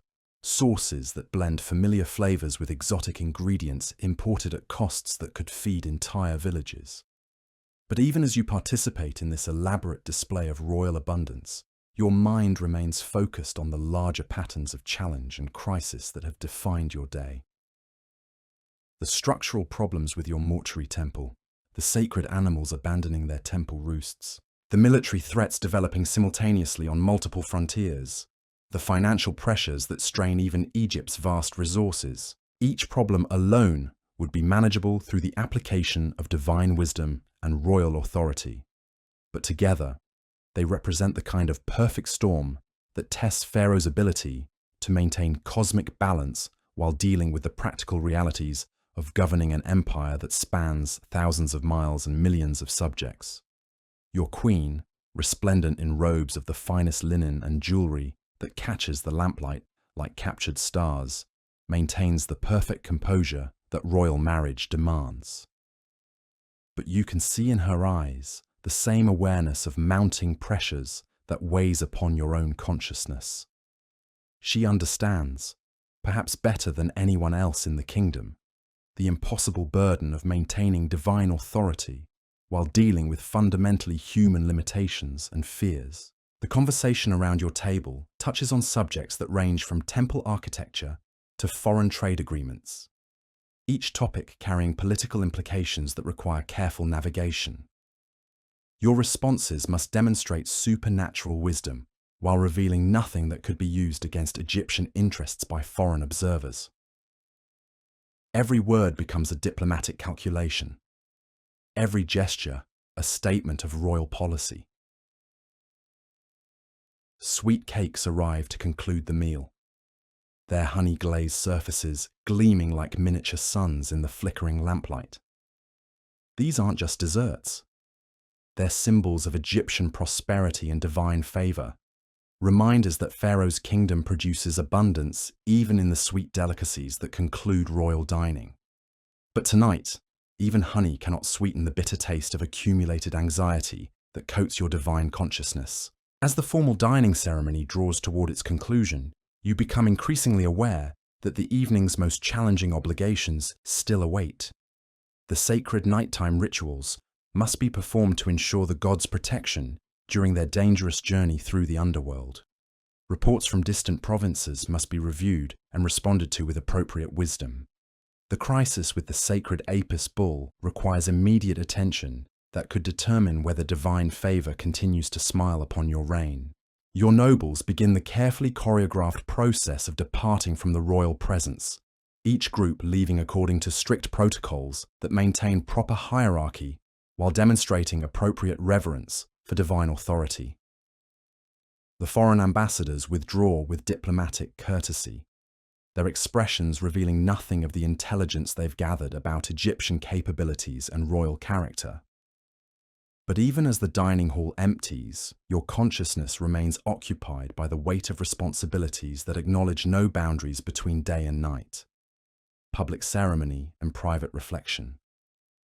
Pharaoh exists in a state of perpetual duty, forever balanced on the knife's edge between divine authority and mortal vulnerability. Your chamberlain approaches with the discreet efficiency of someone who has spent decades managing the complex logistics of royal life. "My divine lord," he says, his voice carefully modulated to convey respect while communicating urgency. "The high priest awaits your presence in the temple of Amun-Ra. The evening offering ceremony must begin within the hour to ensure proper divine protection throughout the night." His words remind you that the day's most sacred obligations still await, rituals that cannot be postponed or delegated regardless of your mortal exhaustion or the accumulated stress of managing multiple crises. The gods expect Pharaoh's personal participation in the ceremonies that maintain cosmic balance, and their patience for human weakness remains eternally limited. As you rise from your elevated dining platform, feeling the weight of gold and divinity settling across your shoulders like a mantle woven from starlight and responsibility, you realize that the most challenging hours of this impossible day still lie ahead. The evening rituals will test your ability to channel divine wisdom, while your mortal consciousness churns with anxiety about threats that could destroy everything you've built. The corridor leading to the temple complex stretches before you, like a pathway between worlds, each step carrying you deeper into the realm where human concerns dissolve in the face of cosmic necessity. Your footsteps echo against polished limestone, with a rhythm that seems to match the eternal heartbeat of the gods themselves, a sound that reminds you that despite your divine status, you remain fundamentally dependent on forces beyond mortal comprehension. The temple of Amun-Ra looms ahead, its massive columns disappearing into shadows that seem to pulse with supernatural presence. This isn't just architecture, it's a gateway between the mortal world and the realm of the divine, a space where Pharaoh must transform from earthly ruler into cosmic intermediary. The responsibility weighs upon you like the stones of a pyramid, each block representing another aspect of divine duty that admits no failure or weakness. Your high priest awaits within the temple's inner sanctum, his white robes seeming to glow with reflected starlight streaming through carefully positioned windows. The sacred objects have been prepared according to traditions that stretch back over millennia, each item positioned with the precision that cosmic forces require. The altar stone bears offerings of bread, beer, and incense that will carry your prayers to the divine realm where gods decide the fate of kingdoms and kings. As you approach the altar, you feel the familiar transformation beginning. The shift from mortal man burdened by earthly concerns to divine intermediary channeling the will of the gods themselves. This is the moment when political calculations and administrative challenges must dissolve in the face of your primary responsibility as Pharaoh. You are the bridge between worlds, the living embodiment of divine authority on earth. The sacred words flow from your lips with authority that seems to come from somewhere beyond your mortal consciousness, each syllable carrying the power of traditions that have sustained Egyptian civilization through centuries of triumph and crisis.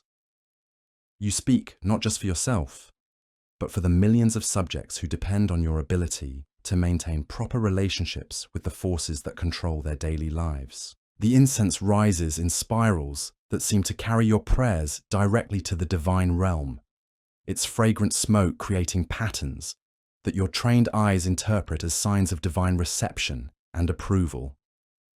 The bread offerings disappear into sacred flames that consume mortal substance and transform it into spiritual nourishment for gods whose favor determines whether the sun rises tomorrow and the Nile continues to flow. But even as you perform these ancient rituals with the precision that divine authority demands, part of your consciousness remains focused on the practical crises that await resolution. The reports from Memphis about the dying Apis bull, the military intelligence about coordinated threats on multiple frontiers, the financial pressures that strain royal resources despite Egypt's fundamental prosperity. The evening ritual reaches its climax as you pour libations of wine and oil onto the altar stone, watching as the sacred liquids soak into granite that has absorbed the prayers and offerings of dozens of pharaohs. This isn't just ceremony, It's communion with forces that transcend mortal understanding, a moment when the cosmic order itself depends on your ability to channel divine wisdom through mortal flesh. As the final words of the evening offering echo through the temple's stone chambers, you feel both the satisfaction of duty properly performed and the crushing weight of obligations that acknowledge no rest or respite. The gods have received their due honor, but the mortal realm continues to demand Pharaoh's attention with problems that could destabilize your entire reign if handled incorrectly. Your high priest approaches with the measured reverence of someone who has witnessed divine communion, his expression carrying both satisfaction at ritual properly performed and awareness of the earthly challenges that await your attention. "The gods have received your offerings with favor, my divine lord," he says, his voice carrying the authority of someone who interprets supernatural signs for mortal understanding. The omens suggest their protection will sustain Egypt through another night of cosmic danger. His words provide some comfort, but you know that divine favor must be earned anew each day through proper ritual observance and wise governance. The gods' patience with mortal failings remains eternally limited, and their support can vanish as quickly as morning mist if Pharaoh fails to maintain the cosmic balance that keeps chaos at bay. As you leave the temple's sacred precincts, feeling the weight of evening settling across the kingdom like a shroud woven from accumulated shadows, your mind immediately shifts back to the practical crises that have dominated your day. The messenger who interrupted your dinner awaits your attention with news that could require immediate response. The reports from Memphis about the sacred bull's condition demand careful consideration and possible emergency action. Your private study awaits, a chamber lined with papyrus scrolls that represent the accumulated wisdom of ages and the daily intelligence that keeps Pharaoh informed about conditions throughout the empire. Oil lamps cast flickering light across walls covered with maps that show Egyptian territory, stretching from the cataracts in the south to the Mediterranean in the north, a vast domain that requires constant attention and careful management. Your chief scribe has prepared the evening's correspondence, documents that require royal attention despite the late hour and your accumulated exhaustion. Tax reports from provincial governors who seek approval for local expenditures, military dispatches from frontier commanders who need guidance about response to increasing enemy activity, diplomatic communications from foreign courts that could affect Egypt's relationships with potential allies or enemies. Each document represents decisions that could affect thousands of lives, choices that require the application of divine wisdom to problems that often have no perfect solutions. Your responses will be copied and distributed throughout the kingdom, carrying the weight of royal authority to every corner of Egyptian civilization. The first scroll contains the detailed report from Memphis about the sacred Apis bull's deteriorating condition. Your chief physician's assessment confirms your worst fears about the animal's prospects for survival, while his recommendations for finding and consecrating a replacement suggest a process that could take months to complete properly. The political implications are staggering, potentially affecting religious stability throughout the kingdom. Your response must balance the practical necessities of managing a divine crisis with the political requirements of maintaining confidence in Pharaoh's supernatural authority. You dictate orders for immediate expansion of the search for replacement animals, while authorizing increased offerings to Ptah in hopes of delaying the current bull's death until suitable alternatives can be identified and consecrated. The next dispatch brings intelligence from your southern frontier commanders about Nubian raiding activity that has escalated beyond mere border probing. Enemy forces have established supply bases within Egyptian territory, suggesting preparations for sustained military operations rather than opportunistic raids. Your generals request authorization for preemptive strikes that could eliminate these threats before they develop into full-scale invasion. The decision requires careful balance between demonstrating strength and avoiding unnecessary escalation that could drain resources needed for other challenges.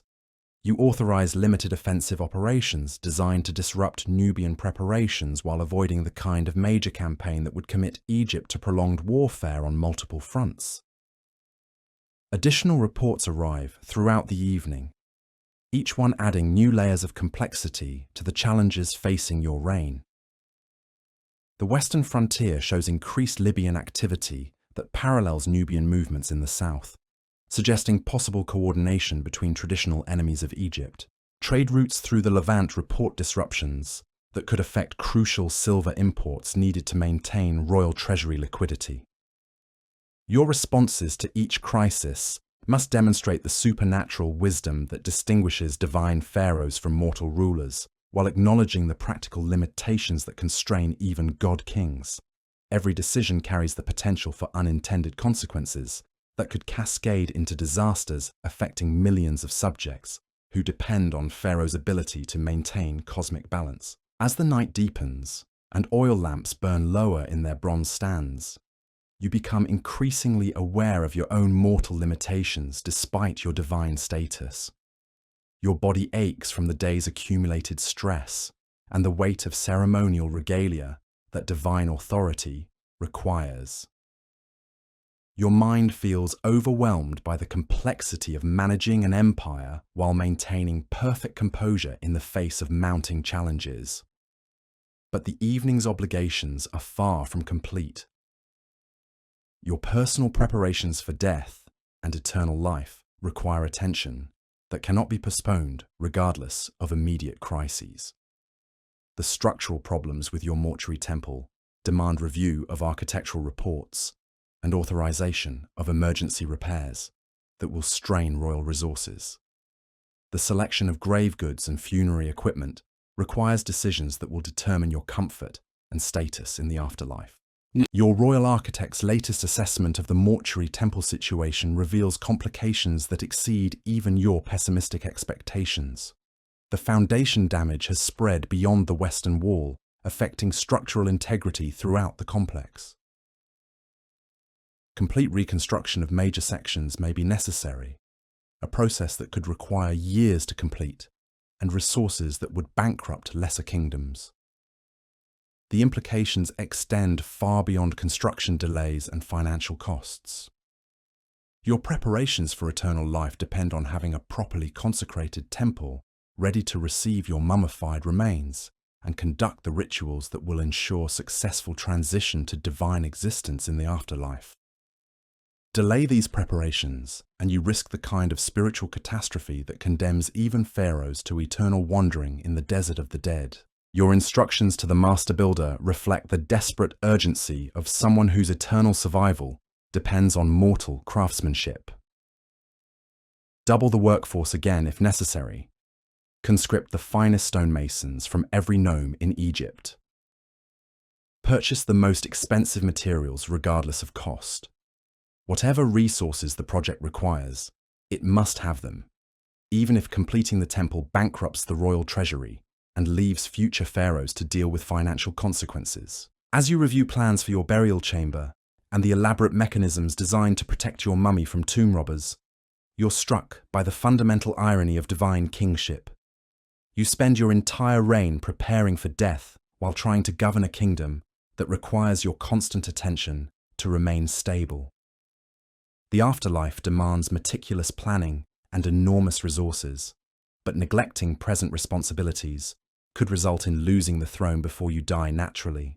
Your funerary equipment requires constant updating as new threats and opportunities develop. The golden sarcophagus that will house your mummy needs modifications to incorporate additional protective spells. The canopic jars that will preserve your organs require consecration by priests whose loyalty must be maintained through generous temple donations. The Shabti figures that will serve you in the afterlife need careful selection and proper animation through magical formulae. Each aspect of death preparation carries costs that strain even Egypt's vast resources, while requiring attention that diverts focus from governing the living kingdom. But failing to prepare adequately for eternal life would be worse than any temporal crisis. Condemning your Kay to wander the underworld forever without proper guidance or protection. The night continues its relentless progression toward dawn, and you realize that sleep, that most basic human necessity, has become a luxury that divine kingship rarely permits. Your consciousness churns with accumulated anxieties about problems that acknowledge no boundaries between working hours and rest periods. Pharaoh exists in a state of perpetual vigilance, forever balanced between cosmic responsibility and mortal limitation. Your bedchamber awaits, its walls covered with protective spells and images of gods who guard sleeping pharaohs against the malevolent forces that prowl through darkness, seeking opportunities to destroy divine authority. But even in this most private space, you cannot escape the weight of responsibilities that define every aspect of royal existence. Your night attendants prepare your sleeping arrangements with the same meticulous care that governs every aspect of royal life. The bed linens are inspected for signs of wear or contamination that could compromise divine comfort. The protective amulets that guard against nighttime spiritual attacks are checked and properly positioned. The oil lamps that provide security lighting are trimmed and filled to ensure adequate illumination throughout the dark hours. But as you settle onto your bed of ebony and gold, feeling the accumulated exhaustion of an impossible day finally beginning to claim your mortal flesh, your mind refuses to grant the respite that sleep should provide. Instead, your consciousness races through the implications of every decision you've made, every crisis you've addressed, every challenge that awaits tomorrow's attention.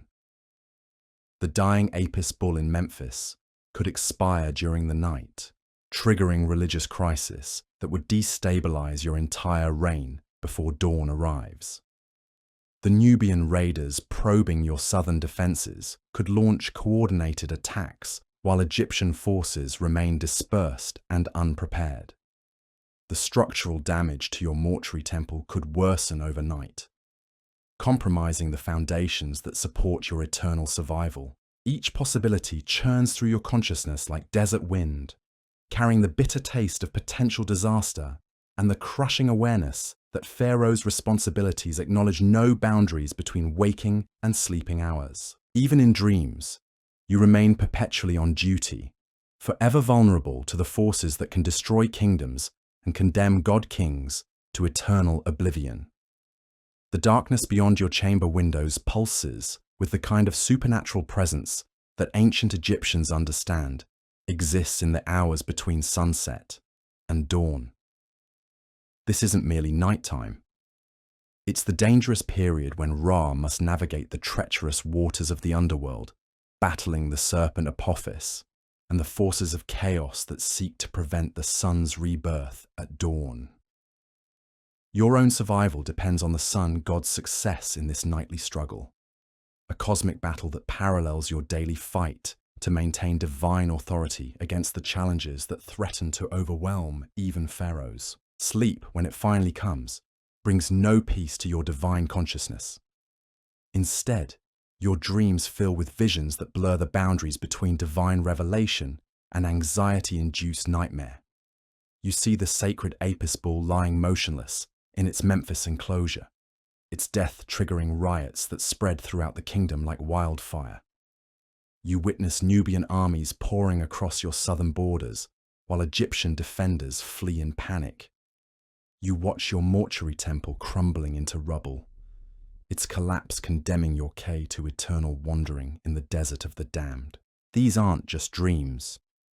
In ancient Egyptian belief, sleep opens the mind to divine communication and prophetic vision, making your nighttime experiences potentially as significant as your waking decisions.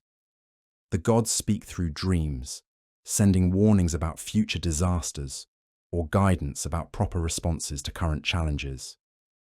But distinguishing between divine revelation and mortal fear requires wisdom that even pharaohs struggle to possess. You wake repeatedly throughout the night, your consciousness jolted into alertness by sounds that might be nothing more than wind through palace corridors or servants moving through distant chambers.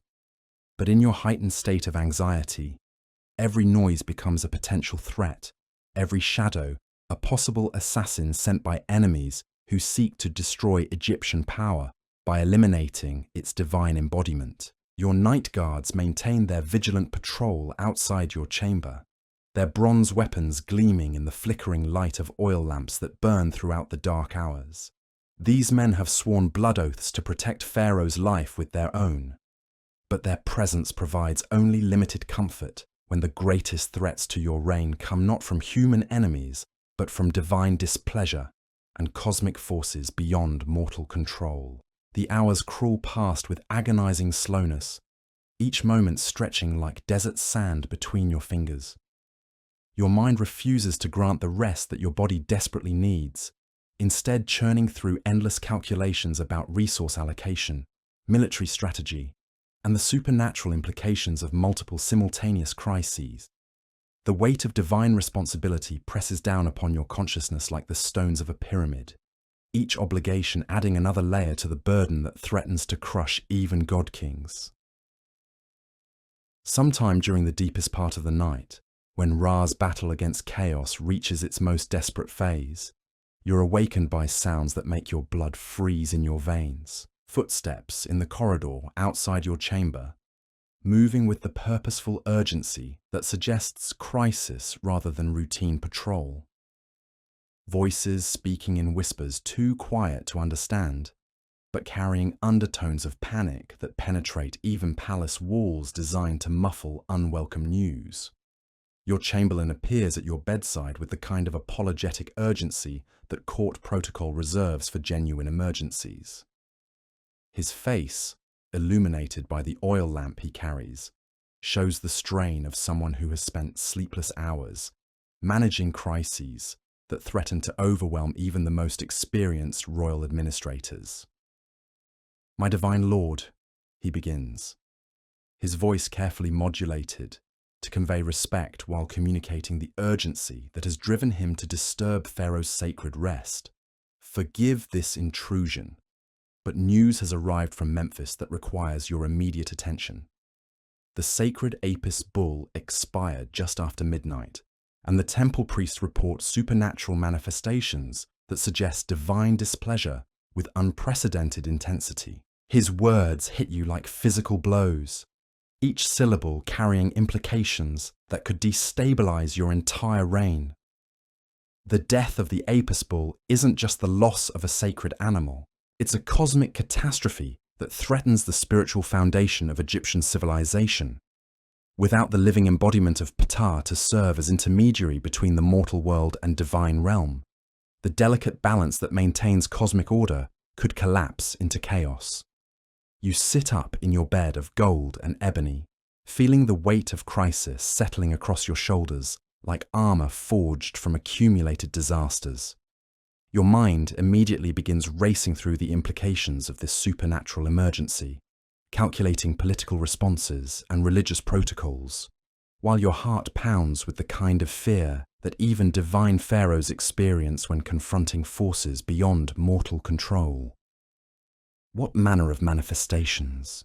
you ask, your voice carrying the controlled authority of someone who must project divine confidence even when mortal terror churns in his stomach, while your chamberlain's face grows even more grave in the flickering lamplight. "The priests report that the temple's sacred fire extinguished itself at the moment of the bull's death, my lord," he says, his words carrying the weight of someone who understands the cosmic implications of such supernatural events. The oil lamps throughout the complex began flickering in patterns that the hierophants interpret as messages from the underworld. Most disturbing, the temple cats have begun gathering in the courtyard, yowling in harmonies that sound almost like human lamentation. Each detail he describes adds another layer of dread to your already overwhelming anxiety.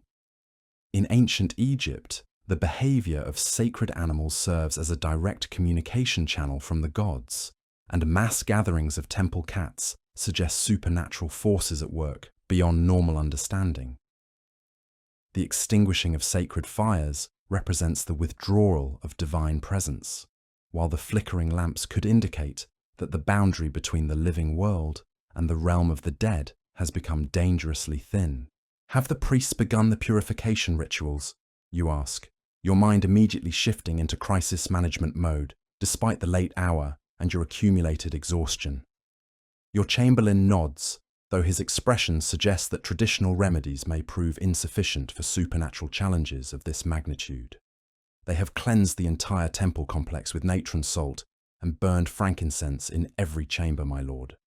The high priest has also dispatched messengers to temples throughout the kingdom, alerting them to begin emergency prayers for divine guidance.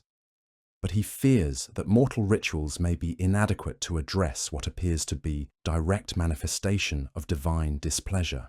His assessment confirms your worst fears about the cosmic implications of tonight's crisis. The death of the Apis bull, combined with the supernatural manifestations accompanying it, suggests that the gods themselves have withdrawn their protection from your reign. This isn't just a religious emergency. It's an existential threat to your divine authority that could destabilize the entire kingdom if not addressed with unprecedented wisdom and decisive action. You swing your legs over the edge of your golden bed, feeling the cool limestone floor against your bare feet as you prepare to face another impossible challenge. Your night robes, made of the finest linen, but now feeling inadequate against the supernatural chill that seems to permeate the very air of your chamber, rustle with each movement as you begin pacing the confines of your royal sleeping quarters. Send word immediately to the master of the royal stables, you command, your voice carrying the absolute authority of someone who refuses to accept defeat even when facing cosmic opposition. I want the fastest horses in Egypt prepared for immediate departure to Memphis. We'll address this crisis personally, with the full weight of Pharaoh's divine authority backing our response. Your decision to travel to Memphis represents the kind of bold leadership that distinguishes successful pharaohs from those who allow supernatural challenges to overwhelm their divine authority. Your Chamberlain's face brightens with relief at receiving clear direction for managing an impossible situation, though you can see in his eyes the same awareness that grips your own consciousness. Some problems are too large for even pharaohs to solve through mortal effort alone. It shall be done immediately, my lord, he responds, with the efficiency of someone who has spent decades transforming Pharaoh's will into practical action. The royal barge can be prepared for departure at dawn, with escort vessels and sufficient guards to ensure your divine safety during the journey.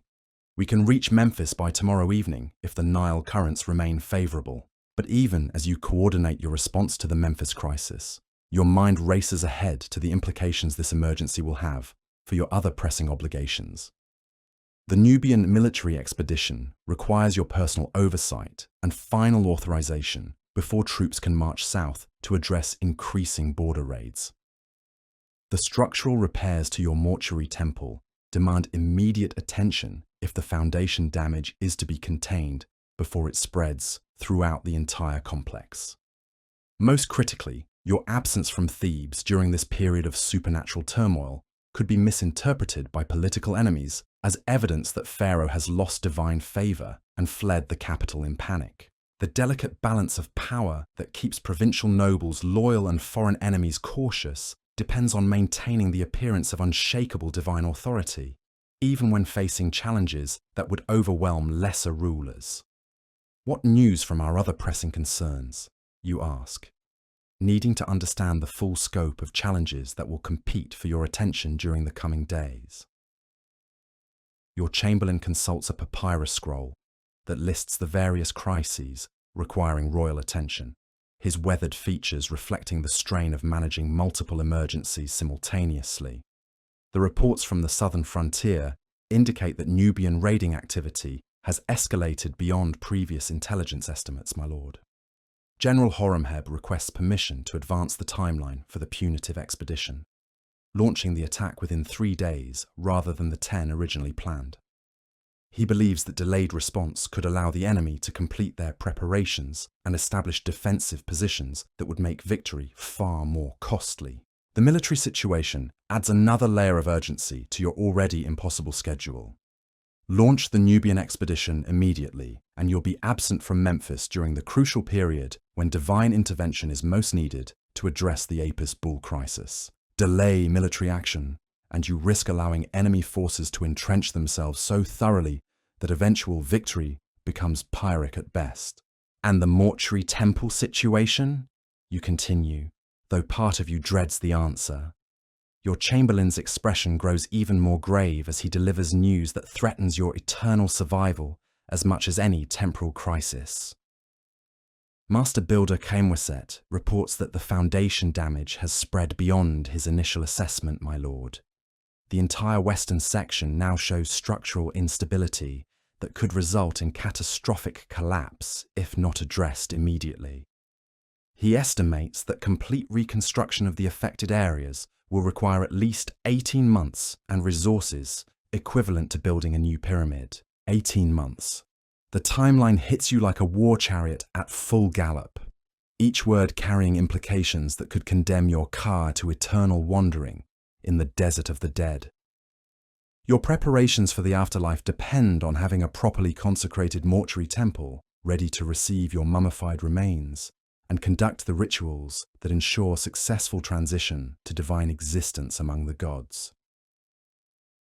Every day that passes without adequate death preparations increases the risk that your eternal journey could be disrupted by insufficient resources, improper rituals, or the kind of supernatural opposition that destroys even pharaohs. The foundation damage threatens not just a building project, but your fundamental survival beyond mortal death. Your pacing quickens as the weight of accumulated crises presses down upon your consciousness, like the stones of a collapsed pyramid. Each problem alone would challenge even the wisest pharaoh's ability to maintain divine authority while addressing practical necessities. Together, they represent the kind of perfect storm that tests whether mortal flesh and spirit can truly bear the impossible burden of godhood. Double the workforce on the mortuary temple immediately, you command, your voice carrying the desperate authority of someone whose eternal survival depends on mortal craftsmanship. Conscript additional workers from every construction project in the kingdom if necessary. Whatever resources the repairs require, they shall have them, even if we must postpone other royal building projects for the next 5 years. Your decision reflects the fundamental priorities that govern Pharaoh's existence. The living kingdom requires constant attention and wise governance, but the eternal realm demands preparation that cannot be delayed without catastrophic consequences. Your subjects may grumble about increased taxes and conscripted labor, but their temporal complaints pale beside the cosmic disaster that would result from inadequate death preparations. As your chamberlain hurries away to begin implementing your emergency orders, you find yourself alone in your bedchamber with only the flickering oil lamps and your own churning thoughts for company. The silence feels oppressive, weighted with the accumulated stress of managing an empire while maintaining perfect divine composure in the face of challenges that would break lesser mortals. You move to the window that overlooks the Nile, its dark waters reflecting the stars with a clarity that seems almost supernatural in the desert air. This river has sustained Egyptian civilization for thousands of years, its annual floods bringing the fertile silt that makes agriculture possible in an otherwise barren landscape. Yet tonight, even the eternal Nile seems fragile, vulnerable to the cosmic forces that can disrupt the natural order and plunge kingdoms into chaos. The pre-dawn darkness pulses with the kind of supernatural energy that ancient Egyptians understand permeates the hours before sunrise. This is the most dangerous time in the cosmic cycle, when Ra must complete his treacherous journey through the underworld and prepare for rebirth at dawn. Your own survival depends on the sun, God's success in this nightly battle against the forces of chaos, a struggle that parallels your daily fight to maintain divine authority against overwhelming challenges. Somewhere in the distance, you can hear the faint sound of priests chanting in the temple complexes that dot Thebes like sacred islands in a sea of mortal habitation. Their voices carry prayers for divine guidance and protection, appeals to gods whose favor determines whether Egypt continues to prosper or descends into the kind of chaos that destroys civilizations.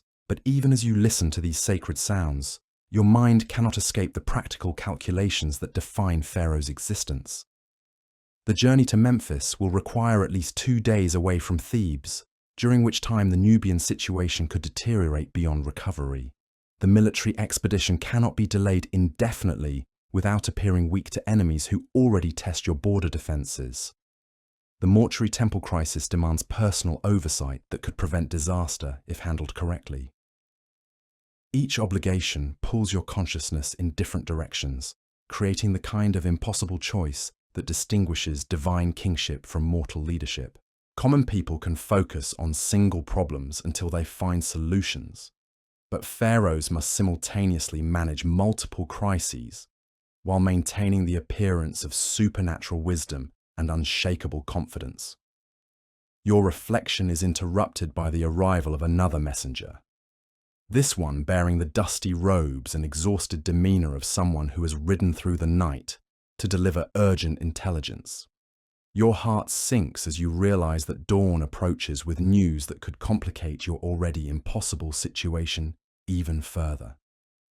Your night guard captain escorts the messenger into your presence with the careful protocol that governs access to Pharaoh, even during emergency situations. The man drops to his knees immediately upon entering your chamber, his head pressed against the limestone floor in the gesture of absolute submission that divine authority demands.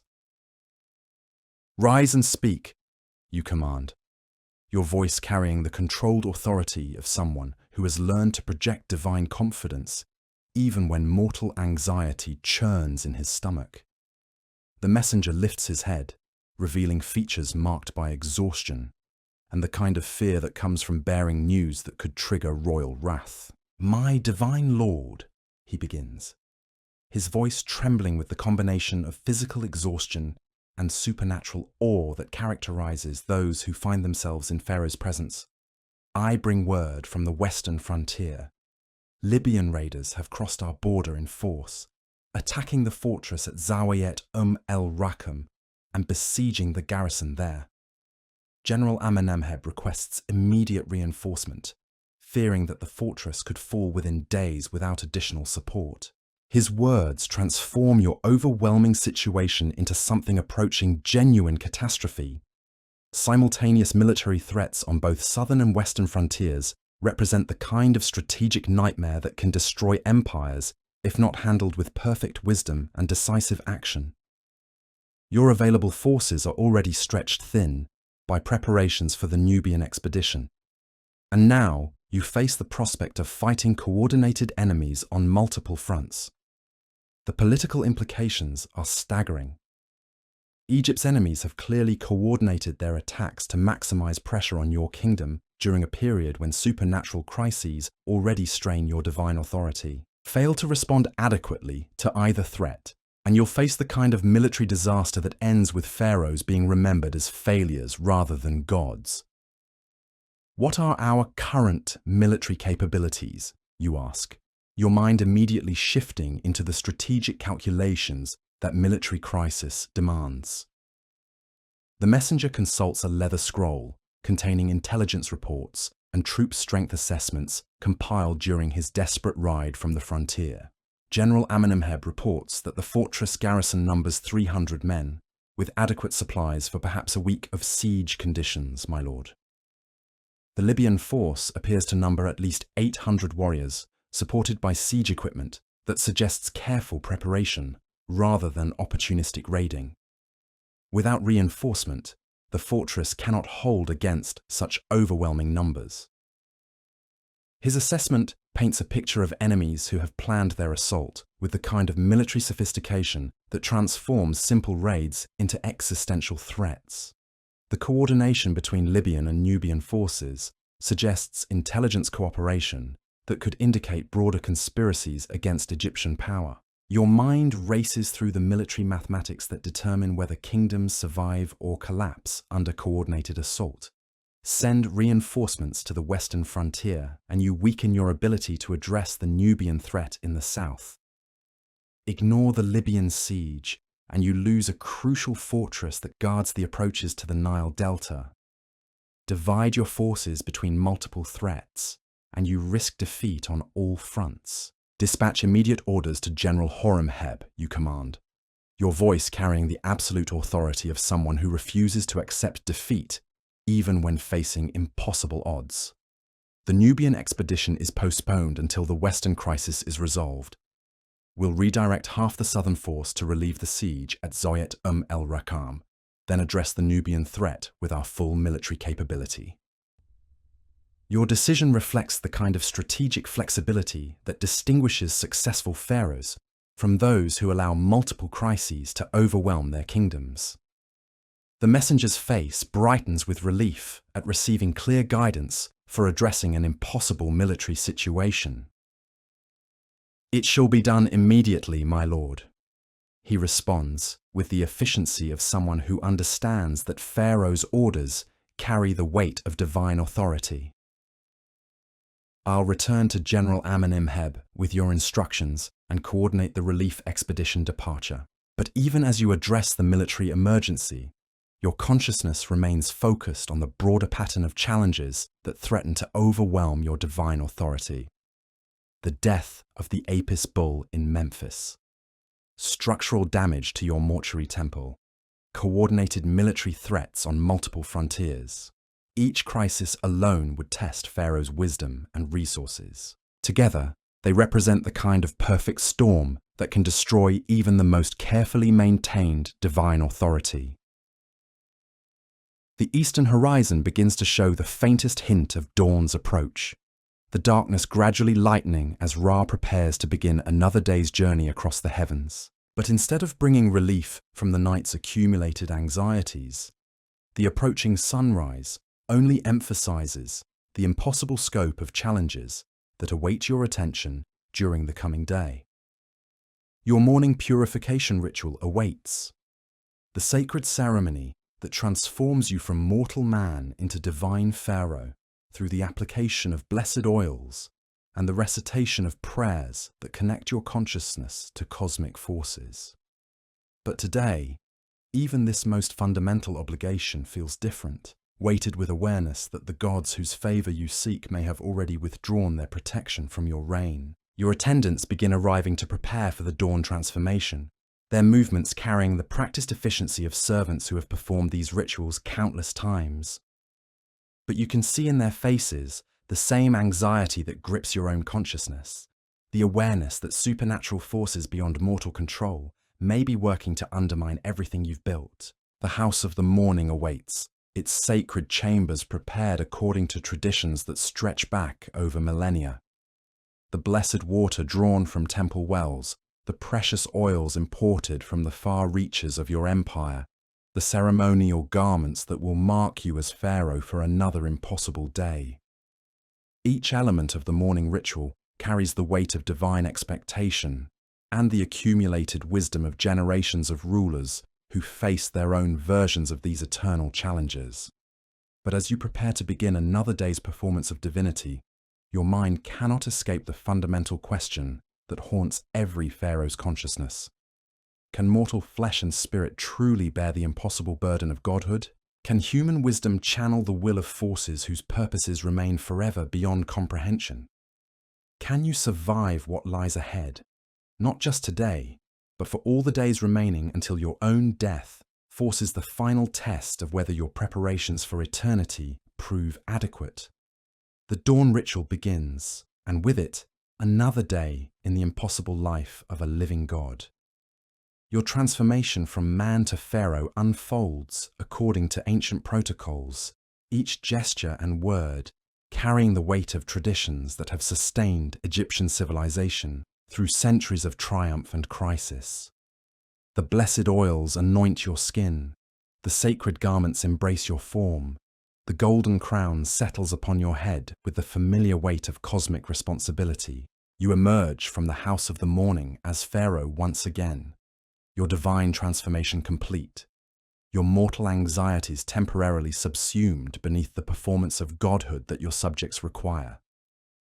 The sun rises over the Nile, painting the eastern sky in shades of gold and crimson that seem to promise another day of challenges that will test every aspect of your divine authority. Your vizier awaits with the morning reports that will define today's impossible schedule. Military dispatches from multiple frontiers. Religious intelligence about supernatural crises requiring immediate divine intervention. Administrative documents about construction projects and resource allocation.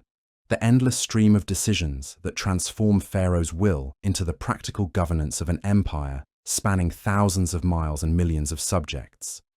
The day ahead stretches before you like a pathway through the desert, each step carrying you deeper into the realm where divine authority meets mortal limitation.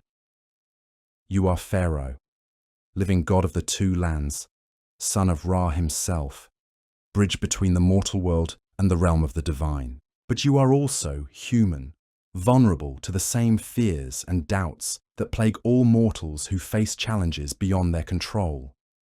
Could you survive another day like the one that just passed? Could you maintain perfect divine composure while managing multiple crises that threaten to overwhelm even god-kings? Could you balance the impossible demands of governing a living empire while preparing adequately for your own eternal journey beyond death? The answer, like so many aspects of Pharaoh's existence, remains forever suspended between divine possibility and mortal limitation. You are what your people need you to be, a living god whose wisdom and authority maintain the cosmic balance that keeps chaos at bay. But you are also what you cannot escape being, a human consciousness trapped within divine expectations that admit no weakness, no uncertainty, no acknowledgement of the fundamental impossibility of the role you must perform until death finally releases you from the burden of godhood. The morning sun climbs higher, painting the palace corridors in light that seems to pulse with supernatural energy. Another day begins, bringing with it fresh challenges that will test your ability to be the god your kingdom requires. The weight of the double crown settles across your consciousness like a mantle woven from accumulated centuries of divine expectation. You are Pharaoh. You are divine. You are impossible. And somehow, you must survive.